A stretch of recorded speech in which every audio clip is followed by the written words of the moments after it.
And everyone, weekly current affairs में स्वागत है आपका डिफेंस उस्ताद के यूट्यूब चैनल पे। सितंबर के पार्ट 1 के करंट अफेयर्स हम कवर करने जा रहे हैं। ठीक है, अगस्त तक के करंट अफेयर्स आपके कंप्लीट हो चुके हैं। मई के मोस्ट इम्पोर्टेंट 155 क्वेश्चंस, जून के भी आपके क्या बोलते हैं उसे 150 क्वेश्चंस।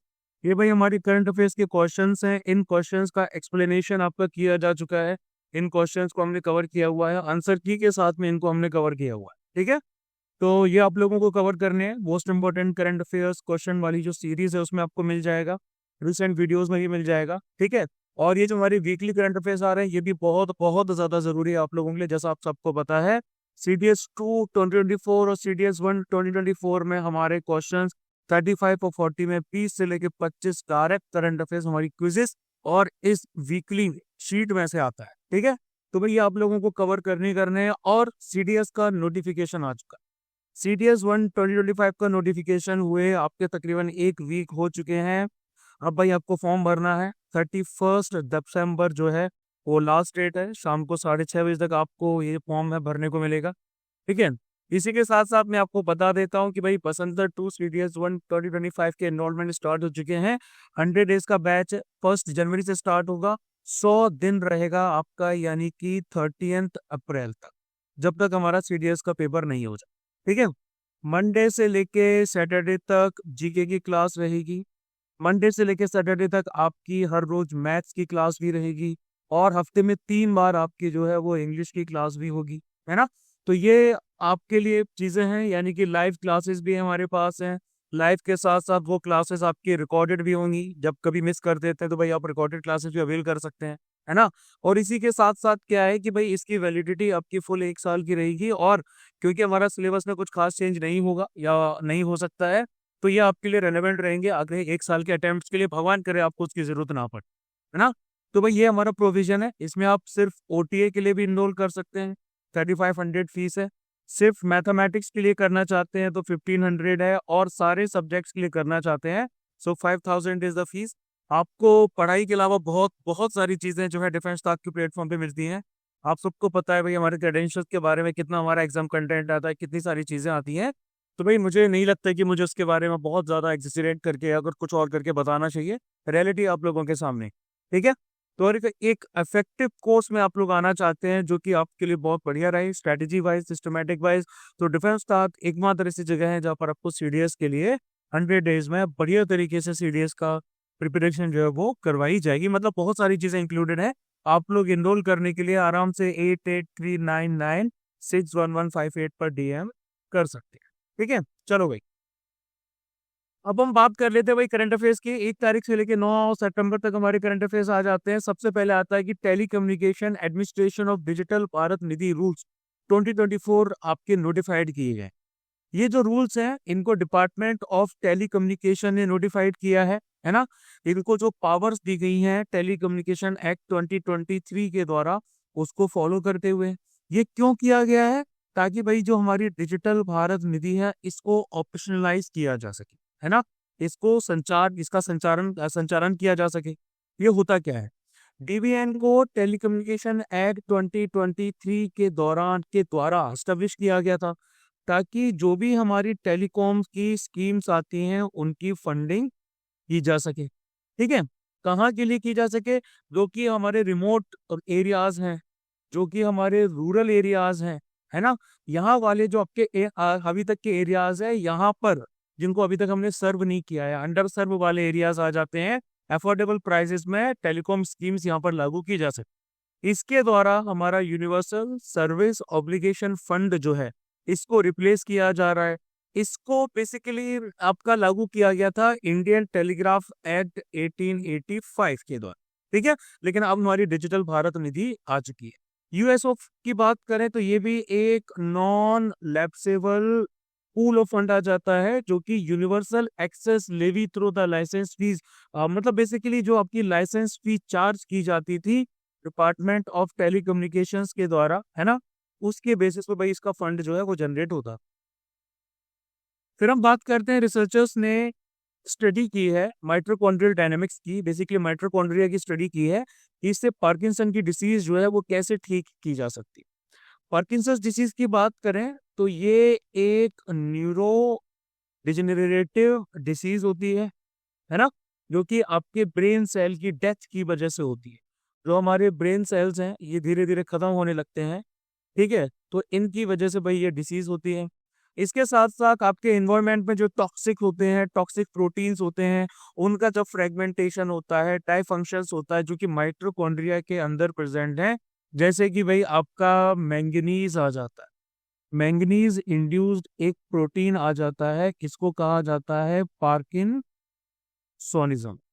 ठीक है, तो भाई ये जो हमारा प्रोटीन होता है ना, ये फ्रेगमेंटेशन करता है, डायफंक्शंस करता है माइटोकॉन्ड्रिया में। रिसर्चर्स ने ये ढूंढ के निकाला है कि भाई आपका एक इनहिबिटिंग प्रोटीन होता है जिसको TRP1 कहते हैं, टायनामिन रिलेटेड प्रोटीन कहते हैं। इसकी जो एक्टिविटी है इससे माइटोकॉन्ड्रियल फंक्शन को रिस्टोर किया जा सकता है, जो कि एक पोटेंशियल ट्रीटमेंट के तौर पे इस्तेमाल किया जा सकता है। ठीक है, TRP1 क्या है, आपका नेचुरली अबंडेंट सेल है, नेचुरली अबंडेंट रहता है सेल के अंदर में। ठीक है, और ये माइटोकॉन्ड्रिया के अंदर प्रोटीन के अंदर ट्रेवल करता है।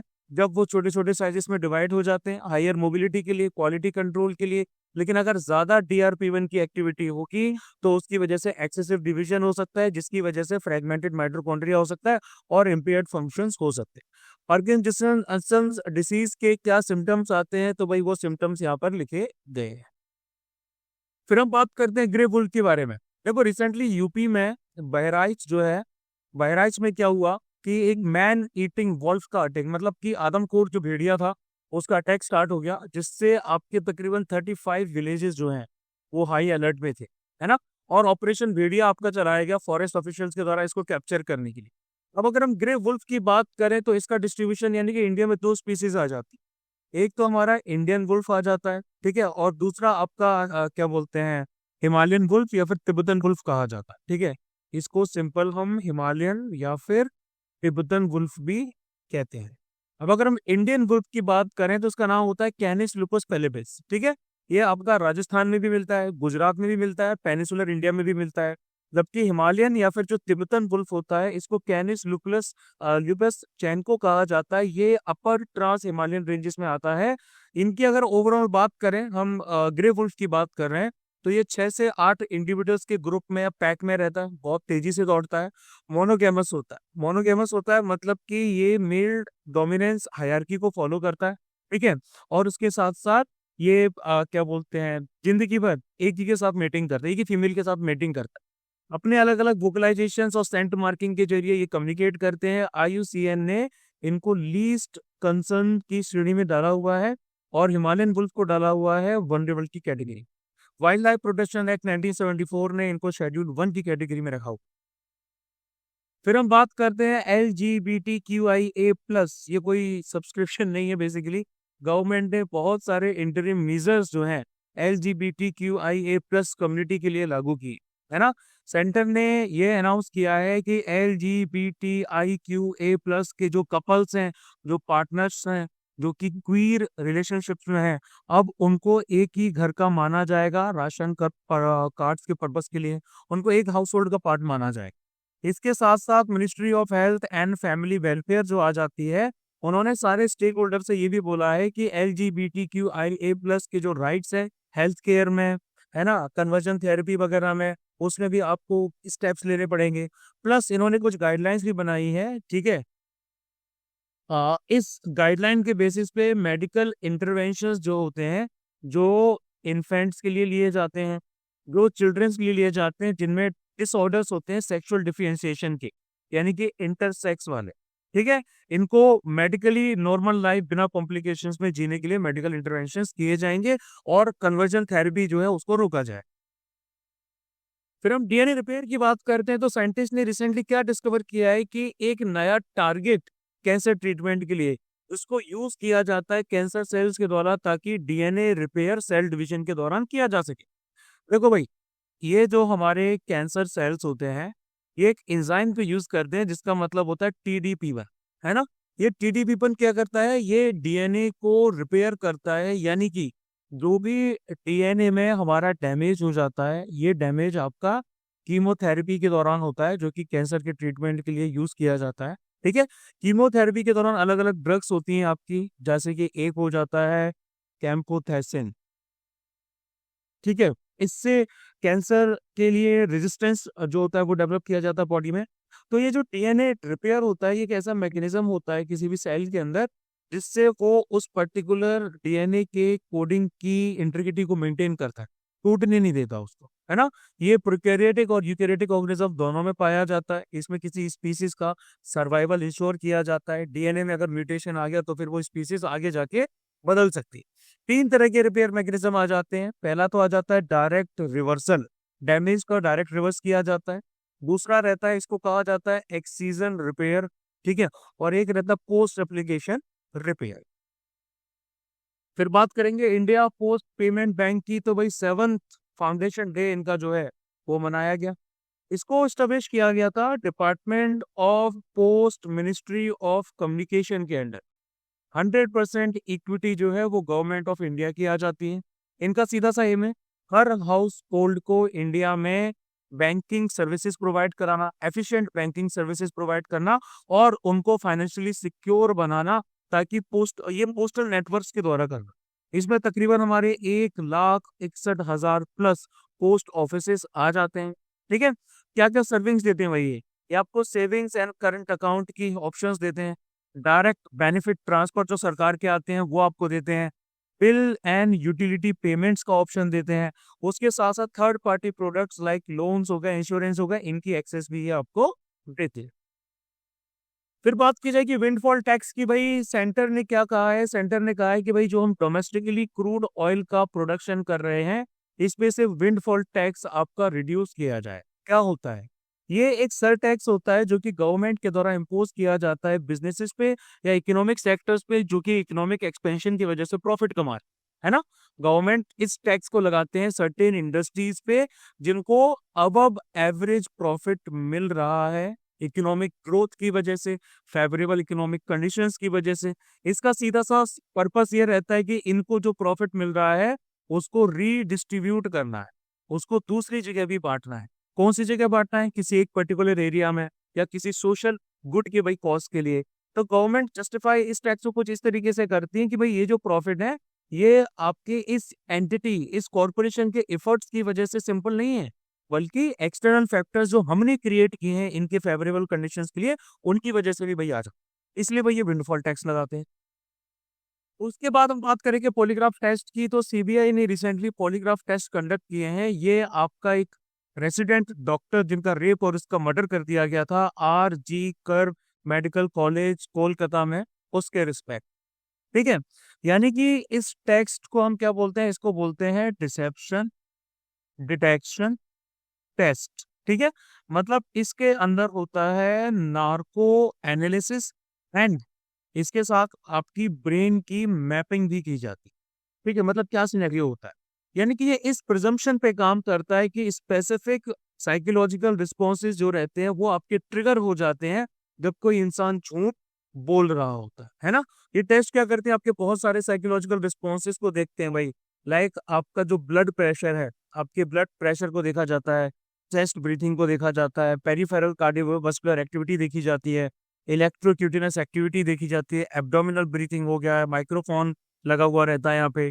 ठीक है, उससे आपकी वॉइस के सैंपल्स भी लिए जाते हैं अलग से। सेक्टरल कार्डियोवास्कुलर एक्टिविटी देखी जाती है, फिजिकल एक्टिविटीज बाकी पूरी बॉडी का देखा जाता है ओवरऑल। ये सब भाई आपका यहाँ पर देखा जाता है। स्वेट कितना आ रहा है, ब्रीथिंग कैसी हो रही है, पल्स रेट क्या है। तो इससे ट्रुथफुलनेस या डिसेप्शन देखा जाता है। लेकिन इसकी जो एफिकेसी है, जो इसकी यूजफुलनेस है या फिर इसकी जो वैलिडिटी है, वो मेडिकल फील्ड में अभी तक भी डिबेटेबल है, यानी कि फुली इसको एक्सेप्ट नहीं किया है। फिर आगे बढ़ेंगे और बात करेंगे कि यूनियन कैबिनेट ने 2,817 करोड़ को डिजिटल एग्रीकल्चर मिशन DAM के लिए अप्रूव कर दिया। यानी कि ये हमारी एक आ जाती है अम्ब्रेला स्कीम, जिसके द्वारा डिजिटल एग्रीकल्चर इनिशिएटिव्स को किया जाएगा सपोर्ट। कैसे आ जाते हैं भाई? आपका DPI आ जाता है। DPI को क्या कहा जाता है? DPI हमारा रहता है डिजिटल पब्लिक इंफ्रास्ट्रक्चर। ठीक है, इसके साथ साथ डिजिटल जर्नल क्रॉप एस्टिमेशन सर्वे, इसको भी सपोर्ट किया जाएगा। डीपीआई बेसिकली एक सेट आ जाता है डिजिटल सिस्टम्स का, जिसके द्वारा कंट्रीज को इनेबल किया जाता है कि वो सेफली और एफिशिएंटली इकोनॉमिक अपॉर्चुनिटीज और सोशल सर्विसेज प्रोवाइड कर सके, खासकर फार्मर्स को। ठीक है। उसके बाद में डीपीआई के स्ट्रक्चर पे ही बेस्ड आपके 3 डीपीआई जो है इस मिशन के अंदर में बनाए जाएंगे। एक तो आपका आ जाता है एग्री स्टैक। ठीक है। एक हमारा एग्री स्टैक बनाया जाएगा। इसमें 3 फाउंडेशनल रजिस्ट्रीज रहेंगी, डेटाबेसेस रहेंगे, यानी कि फार्मर्स की रजिस्ट्री रहेगी। ठीक है। विलेज के लैंड मैप की रजिस्ट्री रहेगी, कितनी आपने क्रॉप्स रजिस्ट्री रहेगी, यानी कि कितना आपने इसमें फसल वगैरह बोई है, ये आ जाएगा। फार्मर्स को एक डिजिटल आइडेंटिटी दी जाएगी जो कि आधार के जैसी ही होगी, जिससे जिसको लिंक किया जाएगा स्टेट की जमीन के रिकॉर्ड्स के साथ में, कितने भाई इनके पास में जानवर है, लाइव स्टॉक की ओनरशिप भी भाई इसमें काउंट की जाएगी। ठीक है। उसके बाद दूसरा आ जाता है, उसको हम बोलते हैं कृषि डिसीजन सपोर्ट सिस्टम। इसके द्वारा जियो स्पेशियल जो डेटा है उसको लिवरेज किया जाएगा, उसकी हेल्प ली जाएगी। ड्रॉट और फ्लड की मॉनिटरिंग की जाएगी। वेदर और सैटेलाइट डेटा जो है वो इनका अवेलेबल कराया जाएगा। ग्राउंड वाटर या वाटर की अवेलेबिलिटी का डेटा अवेलेबल कराया जाएगा, और इन्फॉर्म्ड डिसीजन लेने के लिए कौन सी फसल उगानी है, कौन सी नहीं करनी है, ये सब आपका किया जाए। इसके साथ साथ में सॉइल प्रोफाइलिंग जो है वो भी की जाएगी, यानी कि सॉइल प्रोफाइल के डिटेल मैप्स हैं वो इनको अवेलेबल कराए जाएंगे, जिससे इनको पता चलेगा कि भाई हमारी सॉइल पे क्या उगाना सबसे ज्यादा बेटर रहेगा। फिर कैबिनेट ने एक और सेमीकंडक्टर यूनिट को इंडियन सेमीकंडक्टर मिशन के अंडर में अप्रूव किया है। ये जो अप्रूव्ड यूनिट है ये आपकी सानंद यानी कि गुजरात में बनाई जाएगी। इसकी कैपेसिटी होगी 60 लाख चिप्स की, जो कि पर डे के हिसाब से बनाए जाए, है ना। ऐसी यूनिट्स आपकी और भी बहुत जगह लगाई जा रही हैं, लाइक धोलेरा हो गया। ठीक है। उसके बाद में मोरीगांव, ये असम में है, धोलेरा आपका गुजरात में है, और मोरीगांव जो है ये हमारा असम में है। तो इनका टोटल मिला के आपका जो है वो 7 करोड़ चिप्स पर डे के हिसाब से मैन्युफैक्चरिंग की जाए। करंटली 70% वर्ल्ड की जो सेमीकंडक्टर मैन्युफैक्चरिंग है वो हमारी कुछ स्पेसिफिक एरियाज में आ जाती है, जैसे कि एक तो हो गया साउथ कोरिया। साउथ कोरिया के अलावा ताइवान है। ताइवान के बाद में चाइना आ जाता है, यूएस आ जाता है, और जापान आ जाता है। ये सब लोग मिलके आपका प्रोडक्शन कर। ठीक है। इंडियन सेमीकंडक्टर मिशन आईएसएम की बात करें तो ये स्पेशलाइज्ड और इंडिपेंडेंट बिजनेस डिवीजन आ जाता है डिजिटल इंडिया कॉर्पोरेशन के अंडर वाला, है ना। ये एक नोडल एजेंसी के तौर पे काम कर रहा है, यानी कि जिसके अंडर सेमिकॉन इंडिया प्रोग्राम की सारी स्कीम्स को अप्रूव किया जाता है। फिर कैबिनेट ने 7 मेजर स्कीम्स को अप्रूव किया है, जिसके द्वारा फार्मर्स की लाइफ और लाइवलीहुड को इम्प्रूव किया जाएगा। पहला आ जाता है डिजिटल एग्रीकल्चर मिशन, है ना। ये अभी मैंने आपको बताया था डिजिटल पब्लिक इंफ्रास्ट्रक्चर के ऊपर बेस्ड है। दूसरा आ जाता है क्रॉप साइंस का। क्रॉप साइंस किस चीज के लिए? For food and nutritional security. इसमें भी बहुत सारी चीजें आ जाती हैं। ठीक है। रिसर्च और एजुकेशन है। इसके साथ साथ में प्लांट का जेनेटिक रिसोर्स मैनेजमेंट है। फूड और फॉडर क्रॉप का जेनेटिक इम्प्रूवमेंट है।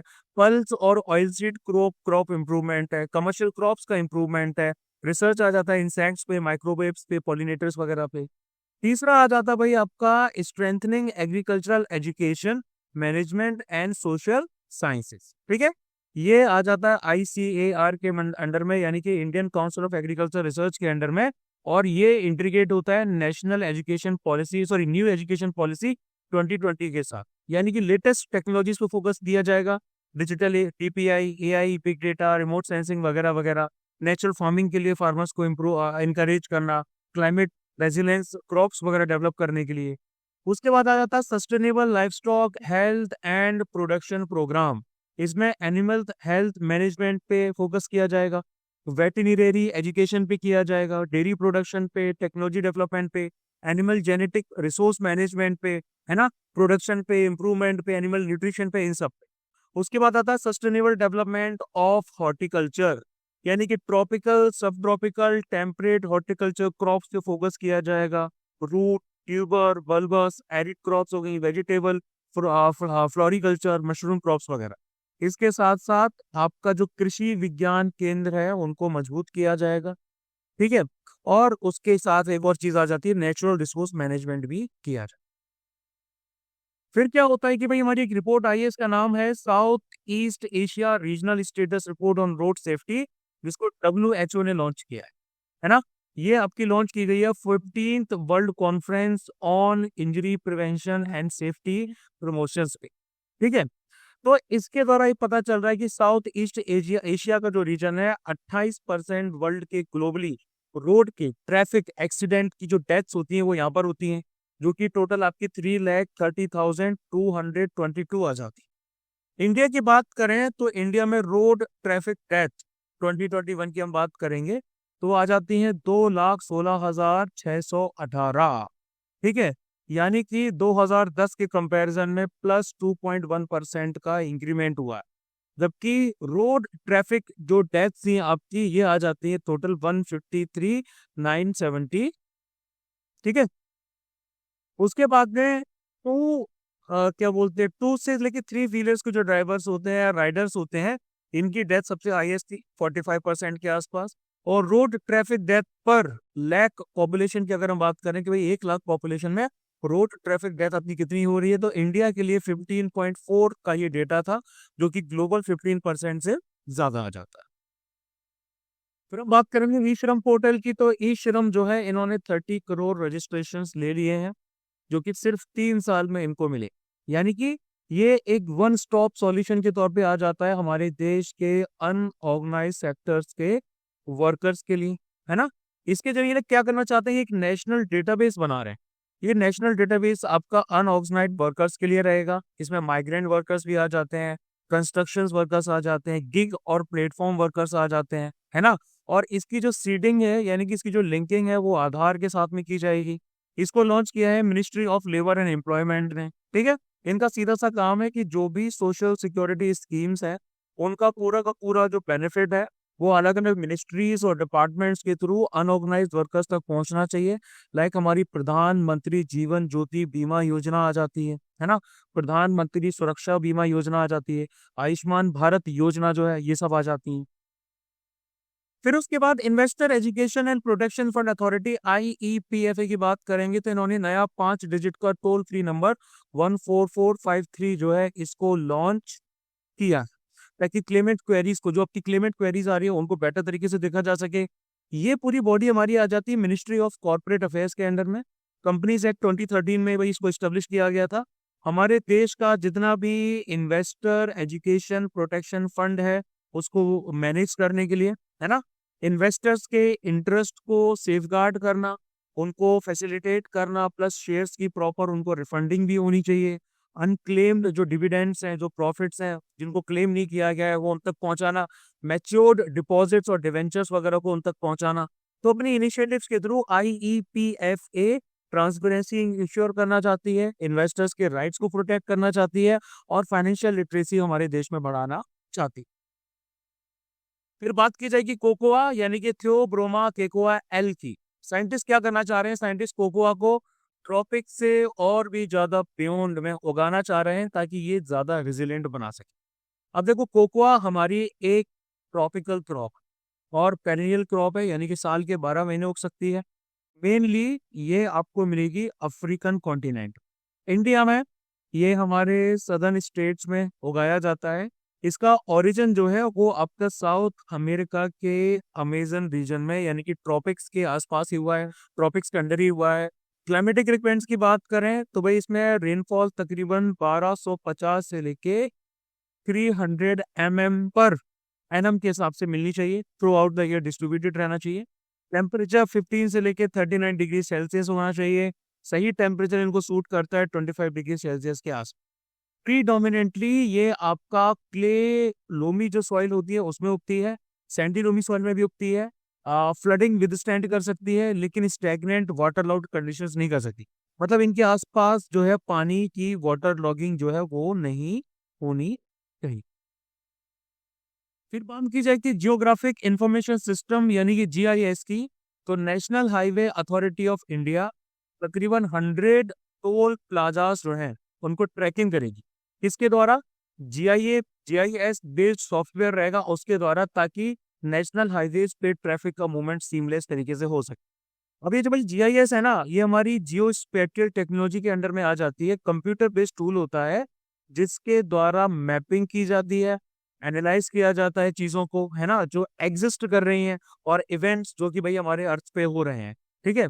अब इसमें क्या होता है कि अलग अलग तरह के डेटा को सिर्फ एक मैप पे दिखा सकता है, लाइक आपकी स्ट्रीट्स हो गई, बिल्डिंग्स हो गई, वेजिटेशन हो गया, ये सब चीजें इस पे आ सकती है। इंडिया में जीआईएस सिस्टम के एग्जांपल आ जाते हैं परिवेश, ठीक है, एक ई ग्रीन वॉच आ जाता है, इसके साथ साथ में आपका वन अग्नि जियो पोर्टल आ जाता है, ministry of environment, forest and climate change का। ग्राम मानचित्र आ जाता है, जो पंचायत वगैरह यूज करती है ना, ग्राम मानचित्र आ जाता है मिनिस्ट्री ऑफ पंचायती राज का। इनका सीधा सा काम रहता है कि मोबाइल मैप्स के तौर पे इस्तेमाल किया जा सकता है, वर्क ऑर्डर हिस्ट्री के लिए, सब स्टेशन रेगुलेटर बाकी रिकॉर्ड्स के लिए, कस्टमर इंफॉर्मेशन सिस्टम्स के लिए, सर्विस ऑर्डर हिस्ट्री के लिए, आउटेज मैनेजमेंट सिस्टम के लिए इलेक्ट्रिसिटी में, ऑटोमेटिक व्हीकल लोकेशन के लिए, स्काईडा के लिए, एडवांस मीटरिंग इंफ्रास्ट्रक्चर के लिए, online petrol and pole testing records के लिए भी इस्तेमाल किया जा सकता है। फिर बात की जाएगी बाय इंडियन कैटेगरी की, तो रिसेंटली कैबिनेट ने क्या किया है, 240 एरो इंजन जो हमारे आ जाते हैं, ठीक है, इन इंजन्स को कहा जा रहा है AL-31FP इनका नाम है, और ये आपके मंगाए जा रहे हैं सुकोई 30MKI एयरक्राफ्ट के लिए। ये मंगाए जाएंगे बाय इंडियन कैटेगरी में from Hindustan aeronautics limited HAL के द्वारा, यानी कि इनके अंदर इंडिजीनियस कंटेंट आ जाता है 54% से भी ज्यादा। अब ये कैटेगरी है क्या, तो देखो भाई, डिफेंस एक्विजिशन प्रोसीजर 2020 के हिसाब से ये एक्विजिशन होता है प्रोडक्ट्स का एक स्पेसिफिक इंडियन वेंडर से, वेंडर आपका इंडियन ही होगा, है ना, और यहाँ पे आपका बेसिकली क्या बोलते हैं, चीजों को इंडिजिनसली इंडिजिनसली यानी कि नेटिव तौर पे भाई यहीं पर डेवलप किया गया है, जिसमें 60% के आसपास जो है आपका इंडिजिनस कंटेंट होना चाहिए कॉस्ट बेसिस पे, है ना, तो भाई ये आपका वहां से लिया जाएगा। और वेंडर्स जो आपके बाय इंडियन कैटेगरी में आ जाते हैं, इन पे इंडिजिनस डिजाइन होनी चाहिए, 50% इंडिजिनस कंटेंट होना चाहिए, ये आपके पार्टिसिपेट कर सकते हैं। फिर हम बात करेंगे उड़ीसा फेमाइन ऑफ 1886 की, तो इस फेमाइन ने, इस अकाल ने उड़ीसा के लोगों को बहुत बुरी तरीके से अफेक्ट किया था। उड़ीसा की 1/3 पॉपुलेशन की मृत्यु हो गई थी। इसको ना अंका भी कहा जाता है, ना अंका फेमाइन कहा जाता है, क्योंकि ये जो है आपका ये आया था गजपति दिव्या सिंह देव के 9th रीजनल ईयर, यानी कि उनके 9th ईयर के रूल में। ठीक है। कॉजेस की बात करें तो ब्रिटिश एडमिनिस्ट्रेटर्स का केयरलेसनेस बहुत ज्यादा थी। नेचुरल इकोनॉमिक डिजास्टर तो थे ही थे। ये आपका थॉमस, इस टाइम पे जो गवर्नर था भाई, कमिश्नर था उड़ीसा का, वो था थॉमस एडवर्ड रेवनशॉ। ठीक है, उसके टेन्योर के दौरान हुआ। इसके बाद में भाई आपका कंस्ट्रक्शन हुआ है पुरी कैनाल का। पुरी कैनाल, जिसको पोस्ट कैनाल भी कहा जाता है, जो कि हुगली रिवर को कनेक्ट करती है, किससे, मतल रिवर से। मतल रिवर जो है ये आपकी आ जाती है उड़ीसा में, ये फेमाइन के बाद में बनाई गई। इसके बाद थॉमस एडवर्ड रेवेनशॉ ने बहुत सारे वर्नाकुलर स्कूल्स जो हैं वो रूरल एरियाज में खोले। एक एम्फेसिस पुट किया गया कि भाई ओडिया लैंग्वेज पे आपका ज्यादा फोकस किया जाएगा, है ना, और इसके जरिए कटक जिला स्कूल को भी रेवेनशॉ कॉलेज में कन्वर्ट किया गया। फिर बात की जाएगी वुड वाइड गैप की। तो देखो मित्रों, जैसे हम इंटरनेट का यूज करते हैं एक दूसरे के साथ कनेक्ट करने में, कम्युनिकेट करने में, इसी तरीके से ट्रीज भी एक दूसरे के साथ में कनेक्टेड होते हैं फंगई के द्वारा। ठीक है। साइंटिस्ट इसको वुड वाइड वेब कहते हैं। ये अंडरग्राउंड आपके फंगल थ्रेड्स होते हैं, इनको कहा जाता है माइसीलियम। ये माइसीलियम के भाई अंडरग्राउंड फंगल थ्रेड्स होते हैं जो प्लांट्स की रूट्स को आपस में कनेक्ट करते हैं, जिससे वो न्यूट्रिएंट्स शेयर कर सकते हैं, केमिकल सिग्नल्स के थ्रू कम्युनिकेट भी कर सकते हैं। फिर बात की जाएगी ब्रुनेई दारुसलाम की, जिसका कैपिटल है बंदा श्री बेगवान। इंडिया की जो पीएम है वो अपनी पहली बायलैटरल विजिट पर गए, है ना, ब्रुनेई दारुसलाम में। ये जो कंट्री है कहाँ आ जाती है भाई, ये जो कंट्री हमारी साउथ ईस्ट एशिया में आ जाती है ना। इसके साथ साथ यहाँ पर दो अनकनेक्टेड पार्ट्स आ जाते हैं, जो कि northern coast of island of Borneo में लाए करती है। ठीक है। अब इसके साथ साथ इसकी जो नॉर्थन कोस्ट लाइन है वो आ जाती है साउथ चाइना सी की, और इसके आसपास अगर आप देखोगे तो मलेशियन स्टेट आ जाता है, पूरा मलेशिया का पूरा स्टेट आ जाता है सारवनाक। प्लस ये हमारा कॉमनवेल्थ के साथ साथ आसियान का भी एक मेंबर है। इसके नॉर्थ में ये आप देख ही पा रहे हो, नैरो कोस्टल प्लेन वाला एरिया आ जाता है। इसके बाद इसके साउथ एरिया में जो है काफी ज्यादा हिल्स वगैरह आ जाते हैं। हाईएस्ट पीक का नाम है पैगोन पीक। रिवर्स की बात करें तो एक तो आ जाती है बेलाइट, एक आ जाती है टूटोंग, एक आ जाती है ब्रुनेई, और उसके बाद एक आ जाती है पांडारोएन। ये इसकी रिवर्स है मेजर। ठीक है। क्लाइमेट यहाँ का क्योंकि इक्वेटर के पास पड़ता था, इक्वेटोरियल क्लाइमेट आ जाता है, जो कि मानसून सिस्टम्स के द्वारा अफेक्टेड रहता है। फिर बात की जाएगी कि प्रेसिडेंट ने 23rd लॉ कमीशन के कॉन्स्टिट्यूशन को अप्रूवल दे दिया है ना।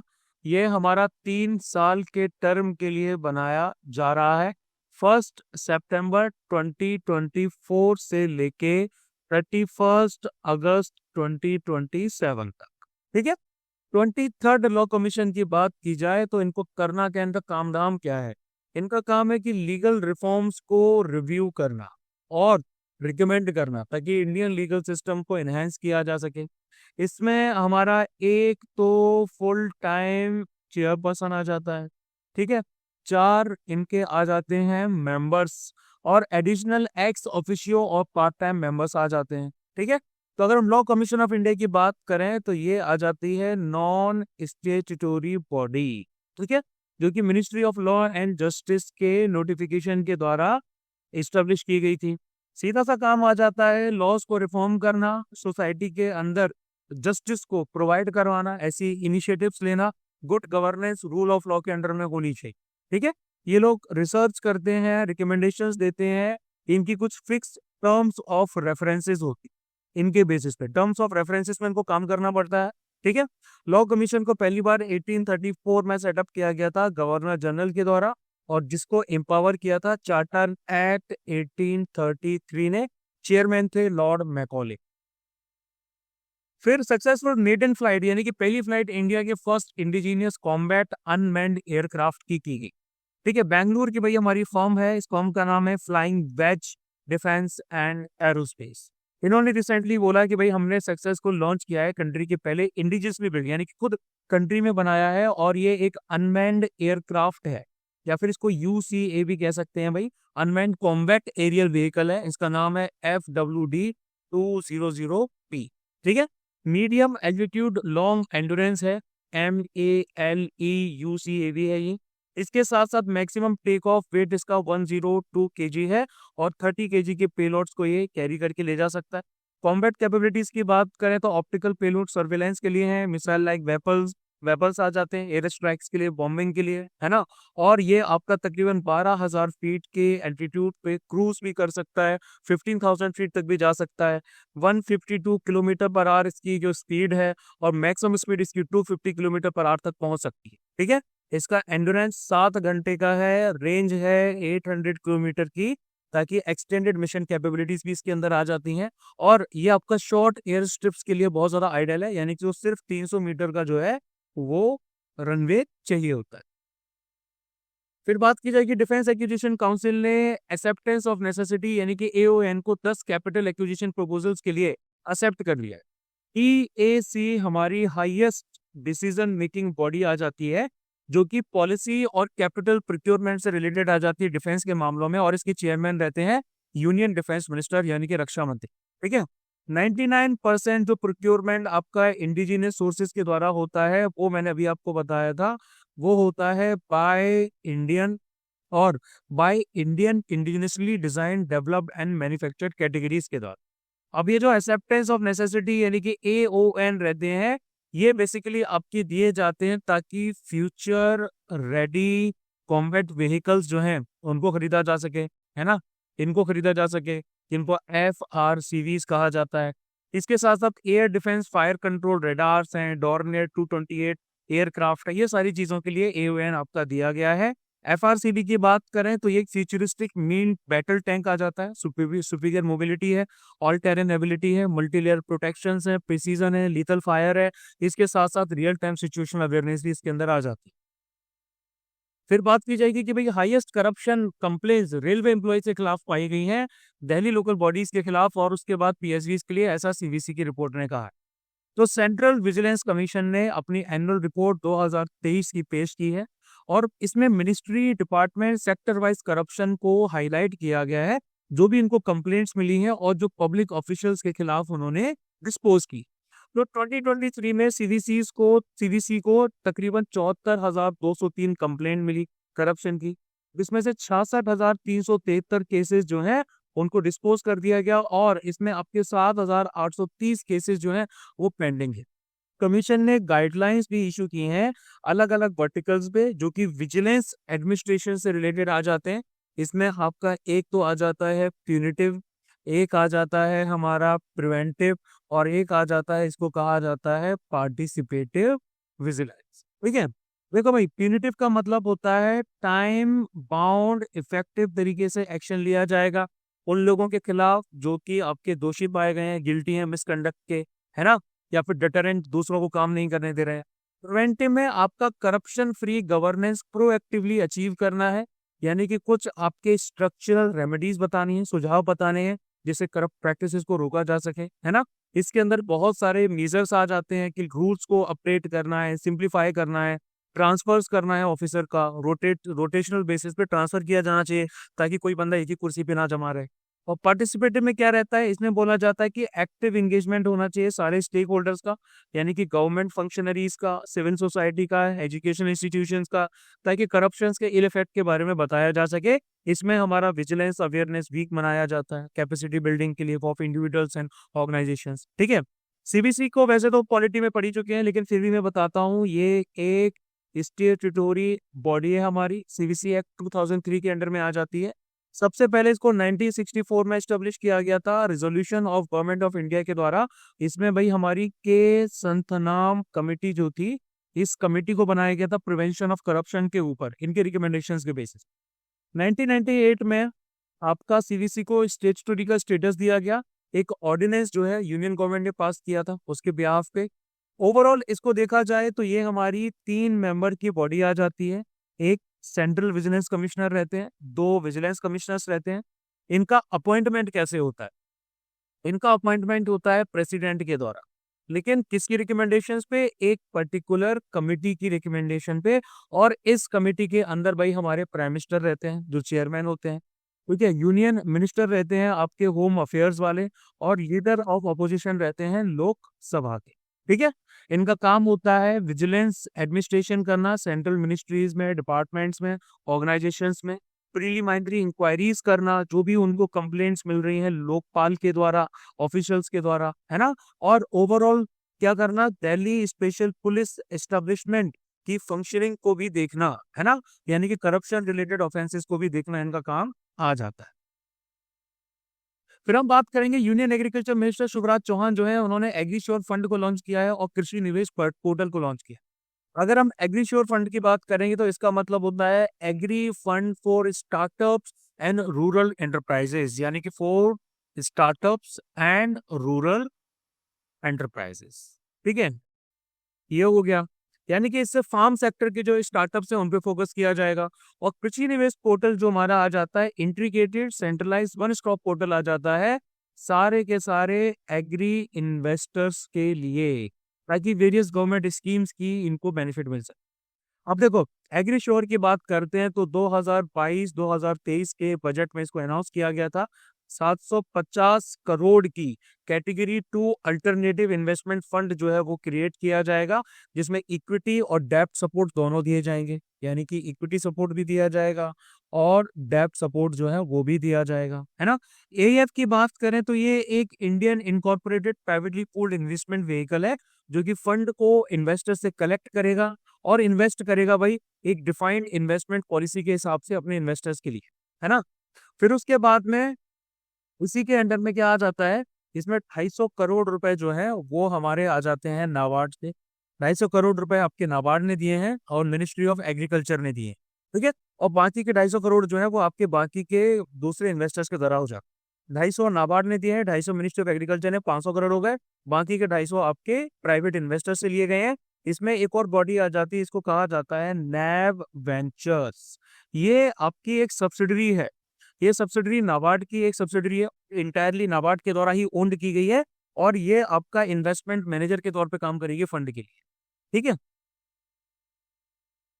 फिर हम बात करते हैं, प्रेसिडेंट ने ब्लैक कोट सिंड्रोम के बारे में बात की है। सुप्रीम कोर्ट को बोला है कि भाई सबको न्याय दिलवाइए, ना कि सिर्फ उन लोगों को जो रात को 2 बजे आपका ऑफिस खुलवा देते हैं। ऐसा प्रेसिडेंट ने नहीं कहा है, ऐसा मैं कह रहा हूँ। तो देखो भाई, उन्होंने क्या बोला है, उन्होंने को बोला है कि डिले हो रहा है जस्टिस में। अभी अतुल जी का जो हमने केस देखा है जिसमें उन्होंने सुसाइड किया है, उससे हमें एक बहुत प्रोमिनेंट चीज ब्लैक कोट सिंड्रोम की पता चली जाती। प्रेसिडेंट ने स्पेसिफिकली इस टर्म का यूज किया है कि ऑर्डिनरी सिटीजन्स जो एंजाइटी फील करते हैं, जो एक्सपीरियंस फील करते हैं, जो उनको कोर्ट सेटिंग से मिलता है, उसकी बात की गई है ना। ये टर्म आपका आ जाता है, एक और टर्म बोला जाता है, इसको बोला जाता है white coat hypertension. White coat hypertension आपको उन लोगों के लिए होता है, यानी कि इनके ब्लड प्रेशर में बढ़ोतरी हो जाती है जब भी वो किसी हॉस्पिटल में विजिट करते हैं, इंक्लूडिंग मी। मुझे भी कभी हॉस्पिटल जाता हूँ तो व्हाइट कोट हाइपरटेंशन हो जाता है,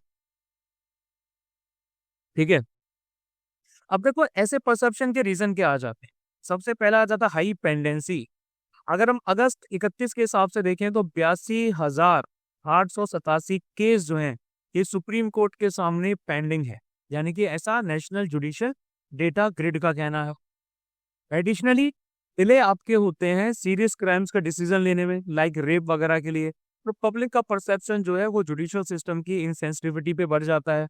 इसके साथ साथ फ्रीक्वेंट एडजर्नमेंट्स भी होती हैं, यानी कि इसके द्वारा ग्रेट मेंटल और फाइनेंशियल प्रेशर बढ़ जाता है। खासकर ऐसे लोग जो गांव से कोर्ट आते हैं और कोर्ट आके उन्हें पता चलता है कि भाई जज साहब ने तो आपकी तारीख आगे बढ़ा, ठीक है। इसके साथ साथ डिस्ट्रिक्ट जुडिशरी के साथ इश्यूज आ जाते हैं, जैसे कि 6.7 कोर्ट का जो इंफ्रास्ट्रक्चर है डिस्ट्रिक्ट लेवल पे वो फीमेल फ्रेंडली है, सिर्फ इतना ही फीमेल फ्रेंडली है ना, बाकी भी होना चाहिए। इसके साथ साथ डिस्ट्रिक्ट लेवल के जो कोर्ट्स होते हैं वो पब्लिक के परसेप्शन को जुडिशरी के बारे में डिसाइड कर देते हैं, जैसा कि भाई अतुल जी के केस में हमने देखा।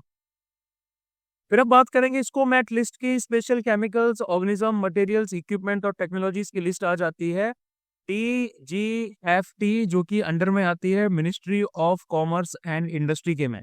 इन्होंने डिपार्टमेंट ऑफ डिफेंस प्रोडक्शन जो है, जो मिनिस्ट्री ऑफ डिफेंस के अंडर में आते हैं, इनको अथॉरिटी दी है कि भाई आप लाइसेंसिंग अथॉरिटी बन सकते हैं उन सारे आइटम्स के एक्सपोर्ट की जो कि आपके कैटेगरी 6 में लाई करते हैं अंडर स्कोम एक्ट। ये कैटेगरी 6 में भाई आपके लाई करते हैं, ठीक है। ये वाले किस चीज के लिए इनको यूज किया जाएगा, मिलिट्री एंड यूज के लिए, है ना। अब स्कोमैट की अगर हम बात करें तो ये हमारा नेशनल एक्सपोर्ट कंट्रोल लिस्ट आ जाता है। इसको बोला जाता है नेशनल एक्सपोर्ट कंट्रोल लिस्ट, ठीक है। इसके अंदर डुअल यूज आइटम्स आ जाते हैं, मैंने शायद पहले भी बताया है। डुअल यूज आइटम्स आ जाते हैं जो कि मिनिशन वाले रहते हैं, न्यूक्लियर रिलेटेड आइटम्स रहते हैं भाई, आपके सॉफ्टवेयर और टेक्नोलॉजी से रिलेटेड आइटम्स जो रहते हैं, ये सारे के सारे भाई इसमें डाले जाते हैं, है ना। अब क्या रहता है बेसिकली, ये मल्टीलेटरल एक्सपोर्ट कंट्रोल रिजाइम्स के साथ में जुड़ा हुआ है, जिसको हम बोलते हैं MECR या MTCR भी भाई आप इसको बोल सकते हैं। मतलब MTCR तो मिसाइल टेक्नोलॉजी कंट्रोल रिजाइम आ जाता है, MTCR ही आ गया। वासेनार एग्रीमेंट हो गया, ऑस्ट्रेलिया ग्रुप हो गया, ये इसके साथ में अलाइंड है। इनकी टोटल 9 कैटेगरी आ जाती है, 0 से लेके 8 तक की कैटेगरी है। पहली कैटेगरी है आपकी, इसमें कुछ आइटम्स हैं, इसके लिए लाइसेंसिंग अथॉरिटी कौन है, ठीक है। ये पर्टिकुलर आपके सारे आइटम्स हैं और इन आइटम्स के लिए लाइसेंसिंग अथॉरिटी को आप यहाँ पर देख सकते हैं। इनको रेगुलेट किया जाता है foreign trade development and regulation act 1992 के द्वारा, और DGFT के द्वारा नोटिफाइड किया गया है schedule T of 2 of ITC, classification of export and import items, ठीक है। फिर बात करेंगे एक्सरसाइज वरुणा की, तो इंडियन नेवी के P8I पोसाइडन एयरक्राफ्ट जो है वो आपका पहली बार उसको डिप्लॉय किया गया है यूरोप में, ताकि 2024 की एडिशन जो एक्सरसाइज वरुणा का एडिशन है उस पर पार्टिसिपेट कर सके। अब देखो, P8I पोसाइडन आपका एक मैरीटाइम पेट्रोल और रिकनेसेंस एयरक्राफ्ट है ना, जिसको प्रोड्यूस किया गया है US बोइंग डिफेंस के द्वारा। ये आपका P8 पोसाइडन का वेरिएंट आ जाता है, जिसको इंडियन नेवी के लिए स्पेसिफिकली डिजाइन किया गया है। अब एक्सरसाइज की बात करें तो बायलैटरल नेवल एक्सरसाइज है इंडिया और फ्रांस के बीच में। 2024 का जो आपका एडिशन है वो मेडिटेरेनियन सी में कंडक्ट किया जा। फिर हम आगे बात करेंगे नेशनल टेस्ट हाउस यानी कि NTH की, तो NTH ने मेमोरेंडम ऑफ अंडरस्टैंडिंग साइन किया है ब्यूरो ऑफ एनर्जी एफिशिएंसी के साथ, ताकि एनर्जी एफिशिएंसी को इंडिया में प्रमोट किया जा सके। ये जो हमारा NTH है, ये एक प्रीमियर इंस्टीट्यूशन आता है ministry of consumer affairs, food and public distribution के अंडर में। 1912 में इसको इस्टेब्लिश किया गया था गवर्नमेंट टेस्ट हाउस के तौर।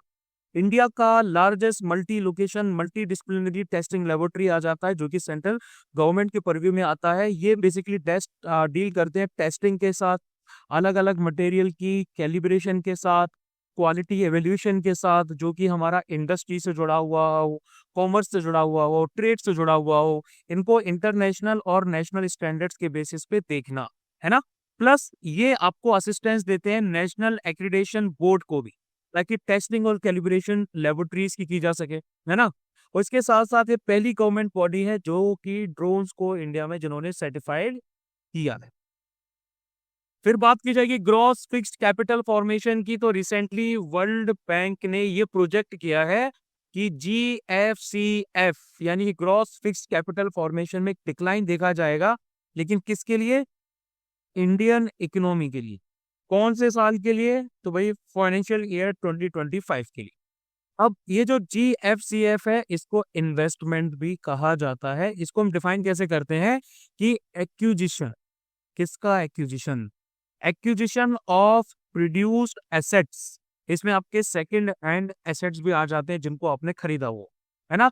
एक्विजिशन ऑफ प्रोड्यूस एसेट्स, इसमें आपका क्या बोलते हैं, जो प्रोड्यूसर्स ने खुद के ओन यूज के लिए भी यूज किया हो, जिन एसेट्स को खरीदा हो, वो भी आ जाते हैं। और इसमें से माइनस कर दिया जाता है आपका डिस्पोजल्स, है ना।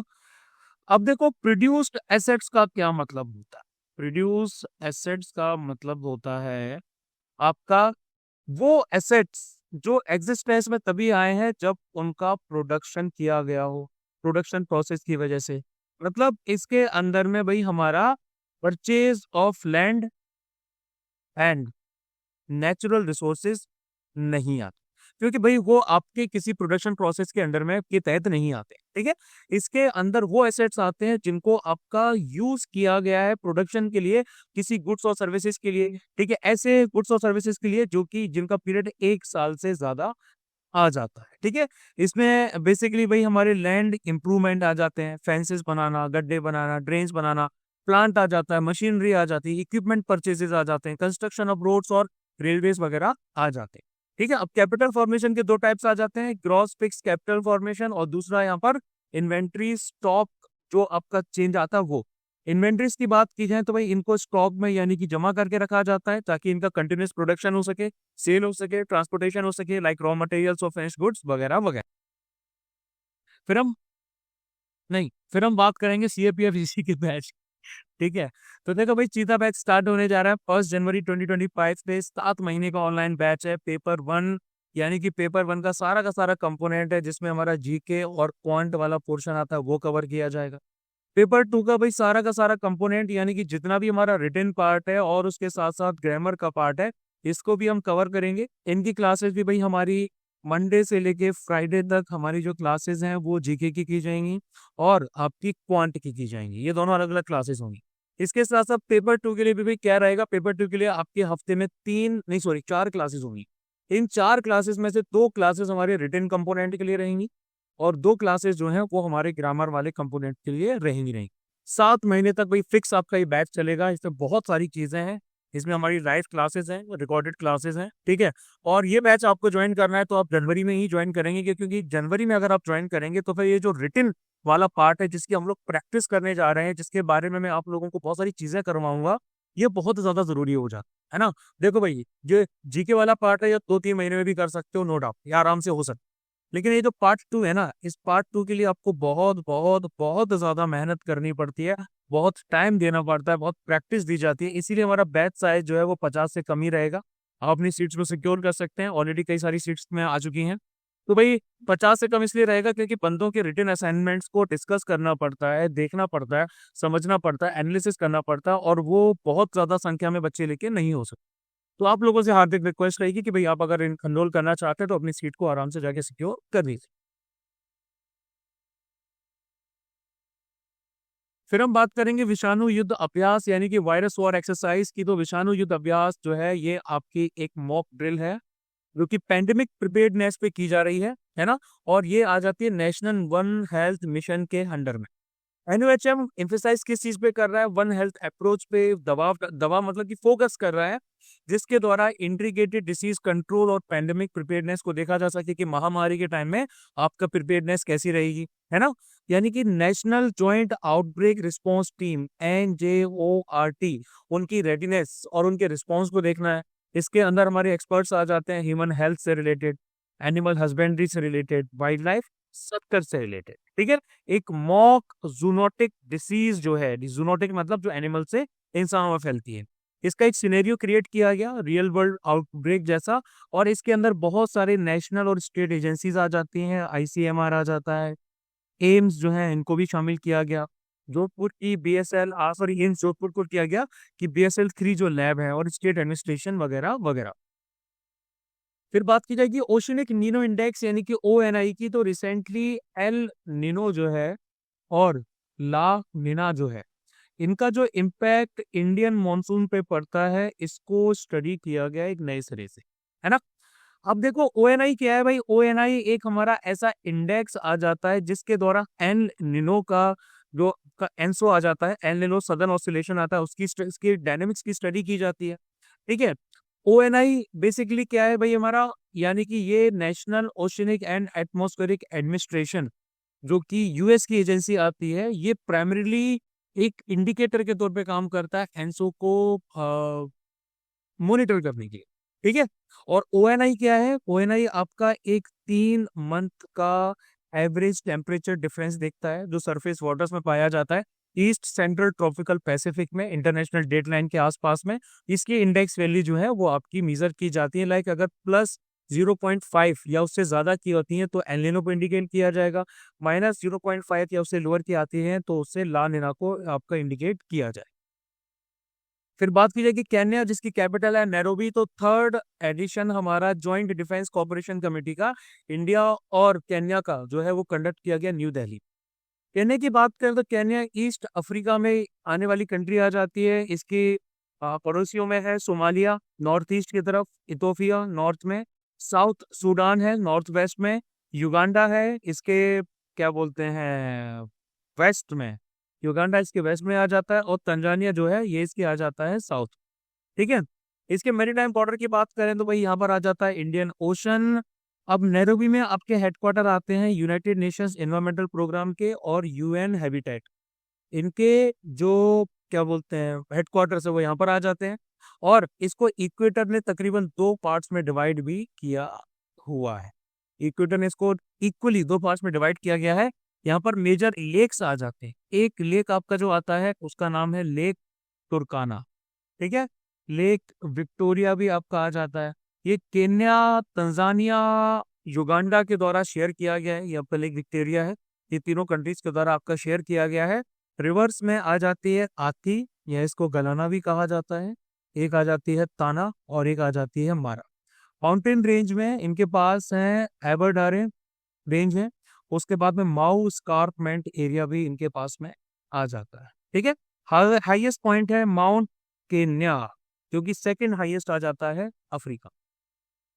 उसके बाद राजस्थान की कैबिनेट ने 33% रिजर्वेशन वुमेन का पुलिस फोर्स में अप्रूव किया है। इससे पहले हमारा जो बिहार है, गुजरात है, उड़ीसा है और महाराष्ट्र है, उन्होंने भी वुमेन की कोटा पुलिस फोर्स में डिसाइड कर रखे हैं।